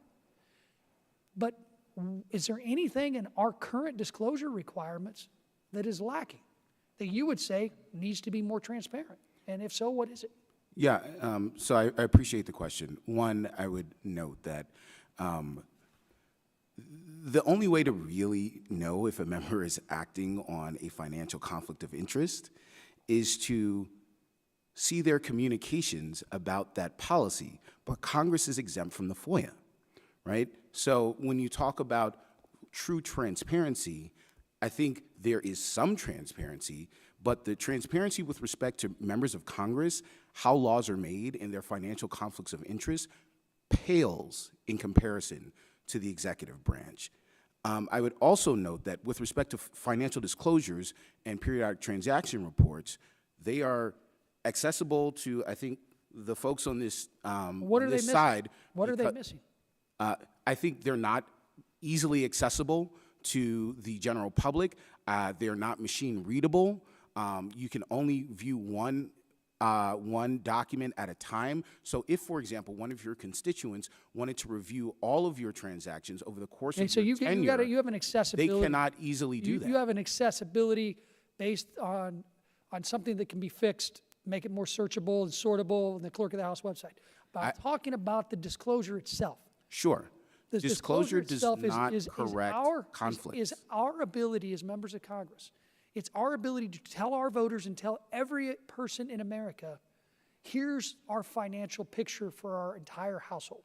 Here it is. Chairperson Lofgren, she laid out how her personal situation is each time that ethics disclosure comes. I know what mine is because I do it. But what on that disclosure, what are we not doing that gives corrupt members of Congress the ability to hide wealth or hide trades or hide something that you, as a former ethics committee attorney, you used to see these corrupt cases, right? Mm-hmm. What is it that you would recommend we do to fix the current transparent process? Because I think that's a key point that in a lot of recommendations, we start from where we are today rather than where we were before this transparency existed. And we start at a point rather than looking back and saying, what can we correct to make the periodic transaction report better? What can we correct to make the ethics disclosure PFD better? I think, as I said, making them more easily accessible to the general public, machine readable, but also we've had, as you mentioned, 59 members of Congress violate the Stock Act since 2019. So we got to do a whatever better job. enforcement mechanisms are in place clearly aren't working. Maybe there's education, Training. as you mentioned, which I think is incredibly important, but the penalties aren't high enough to promote the compliance that I assume that members want and that the public is demanding. I'm going to ask you guys one more time, and anybody else can answer this. This is my last question. I'm sorry, Madam. That's why I was going Thank to you. ask if you would yield for a I follow-up will yield. on that, because we have had a lack of compliance. And one of the things I'm thinking about, could be somebody trying to hide something, or more likely, somebody just messed up. And that the penalties, it's the same amount of penalty, whether it's a $100 trade or a $1 billion trade, and maybe we ought to stagger or phase the penalties based on the dollar amount. And that's something that as we develop what would be a final piece of legislation to address these issues, I'd love to work with you on that, Madam Chair. But where we are right now, I mean, Congress today versus 25 years ago is much more transparent. I actually led a group when we were in the majority that made every MRA expense searchable and sortable. I mean, even the most liberal, good government groups said nice things about me. I know it was tough, but they did. I know. But there's got to be within the existing system. I mean, is there anything that we can do within the existing disclosure system that can be more transparent about what members of Congress, what we do? Because, we want to follow the rules. And just immediately changing the rules, telling people you got to divest in your family farm, you've got to divest in your family business, you've got to divest in a stock that you may have inherited. I will tell the chairperson, I will gladly take ownership of any fossil fuel stock she inherits. I will hold that for you. My husband sold it. I will take care of it for you. But in the end, we want to do the right thing. We all try to do that right thing. What is it that we have in place today that can be better and could show what is happening in our financial picture that may not be shown today? Ranking Member Davis, to your question, the transparency requirements currently on Congress have been enormously helpful in highlighting to the public that members of Congress own and trade individual stocks. And that's the issue that the public keeps rising up about and wants their voice heard on. It's not that they care about missed filing deadlines or that they are concerned that members aren't aware of the current rules. It's that every step of the way when the public becomes aware of what those current rules are, they're outraged that members of Congress are allowed to engage in this behavior. And so I think just focusing on additional disclosure requirements or the existing non-prohibitions in the Stock Act would be a tragically missed opportunity to engage with the American people on something they care a lot about and have told Congress they would like to see you act on. I would argue that both Republicans and Democrats here, we engage with the American people on a regular basis. And Ms. Nagy, did you have a response to that? I did. I would just echo my colleague's statement. Assuming timely reporting, the problem is not what is hidden. The problem is what is in the sunshine. And the sunshine is causing individual constituents to question not only their members' decision-making, but the entire Congress, or at least the large group that doesn't already have their assets diversified into widely held funds. Constituents are questioning, and members of the public are questioning, what was the motivation that prompted the push for this legislation? And that's in the sunshine. It's not hidden. It's in the sunshine, and that's troubling. Ms. Schult, did you have any comment on that? Yeah, I have two comments to that. And one, we keep coming back to the question of diversified funds. And I think it's an interesting, good question that we keep coming back to. But keep in mind that some of the questionable trading that happened during the COVID pandemic was in diversified funds. So the problems that we're discussing and the conflicts that exist are not non-existent in diversified funds as well. It doesn't magically take care of the question of a conflict.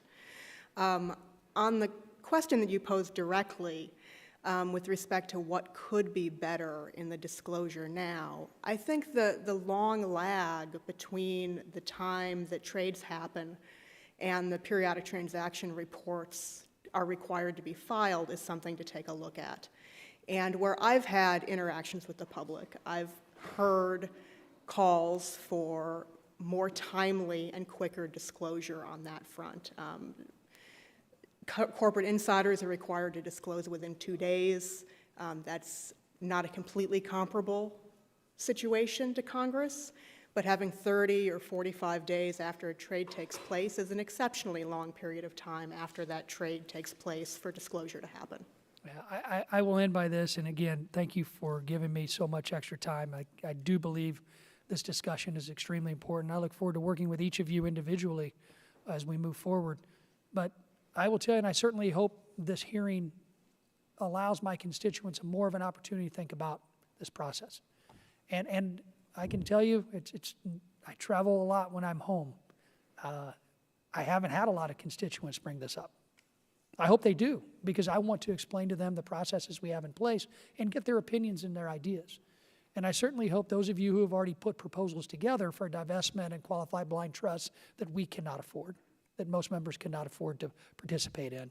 I hope you're willing to listen to how we can make the process better and do it in a way that doesn't just encourage the ultra-wealthy to be the only ones to run for Congress. So with that, yield back. Gentleman yields back. Mr. Aguilar, you're recognized for a second round. Thank you, Madam Chair. And I'm happy to continue down the path in the conversation specific to kind of education and compliance. Mr. Strauss, we've been talking about the PTRs, the periodic transaction reports, and the 30 days of covered financial transactions.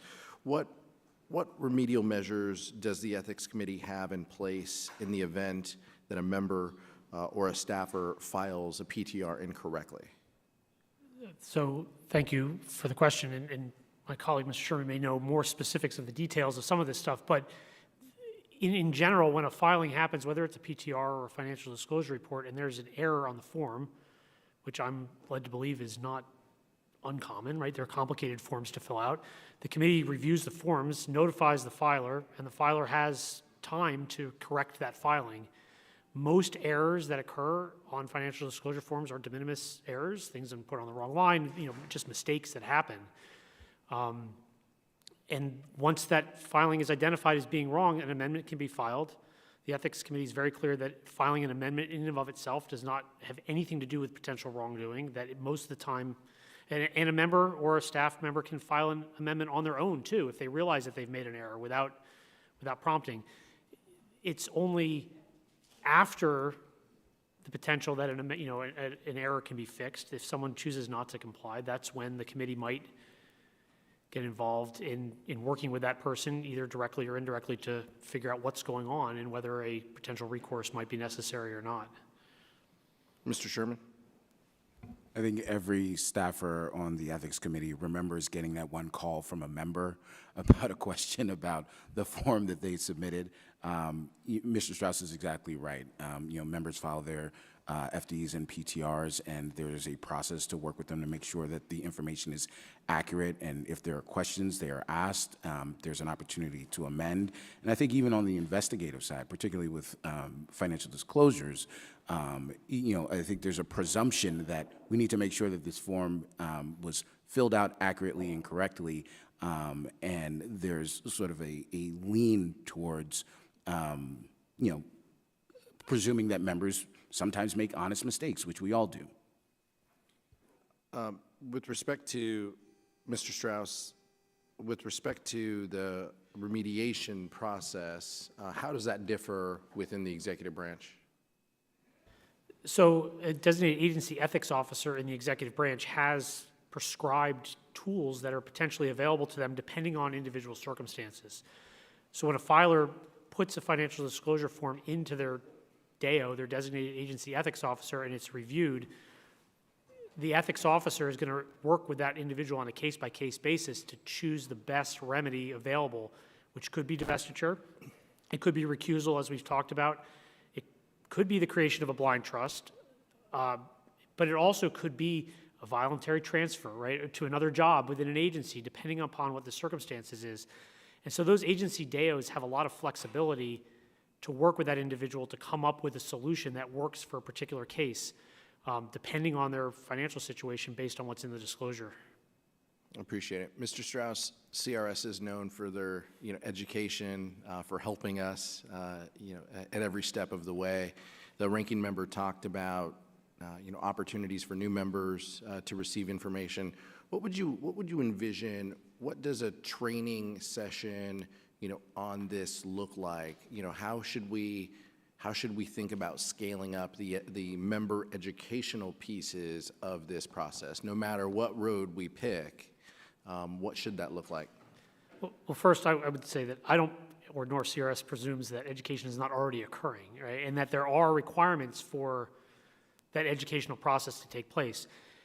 In the executive branch, the Office of Government Ethics works very closely with the designated agency ethics officers in each agency to train them so that they can then train the staff within each agency.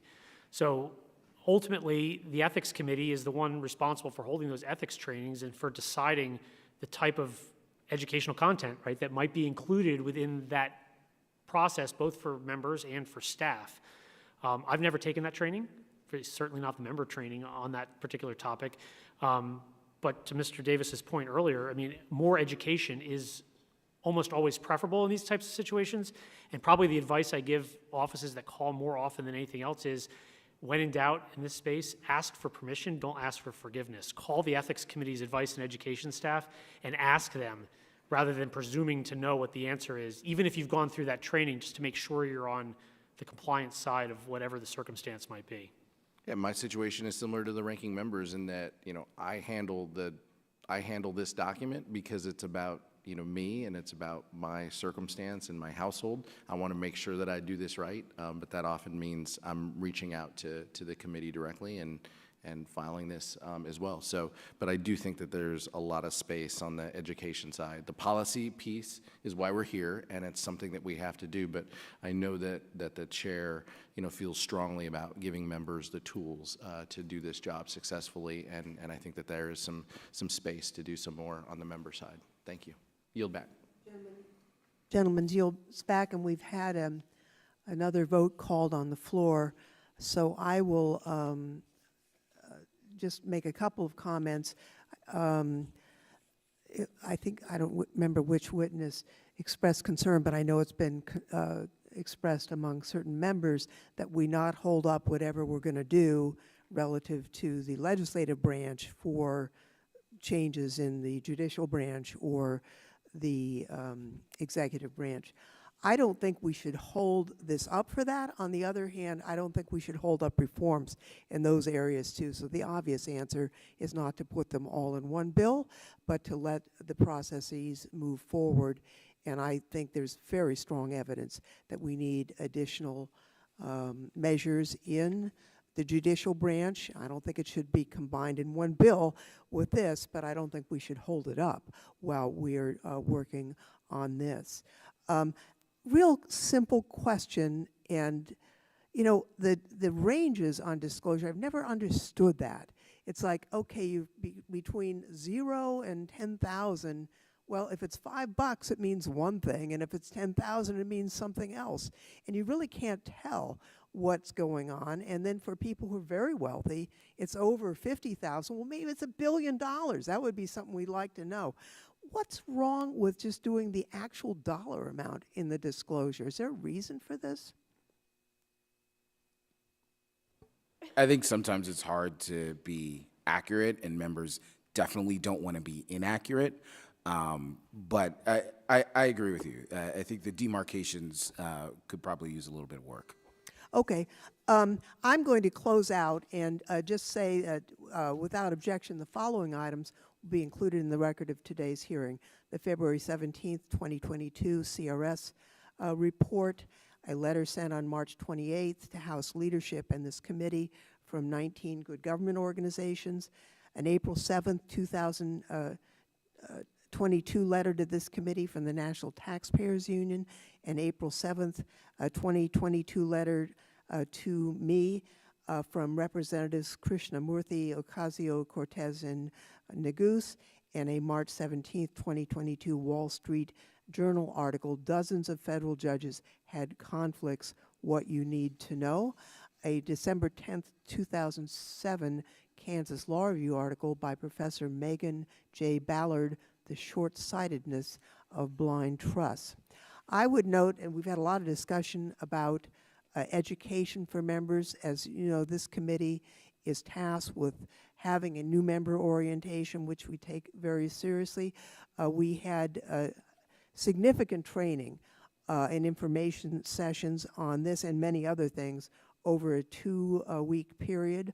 Among other things, we had the Ethics Committee come in and discuss all their obligations and a discussion of the disclosure forms and the PTR reports and the like. However, as our only freshman on the committee said, it's like a fire hose at freshman orientation. So the ranking member and I have been gossiping that maybe we should do a separate webinar or something of that nature on this, similar to what we've done with the Congressional Accountability Act that every member has to do once a Congress or something of that nature. We can work on that without legislation, obviously. I will note that we very much appreciate our witnesses' time. I know it's been a little disjointed because of floor votes. We'll ask if you would remain open to additional questions that we may send to you. The hearing record will be open for your responses. And I don't know, Mr. Davis, we've got a vote on the floor. Anything you want to add before we adjourn? Thank you very much.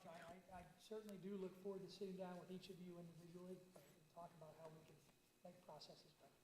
Thank you very much. Again, appreciation for the witnesses, and without objection, the Committee on House Administration is adjourned.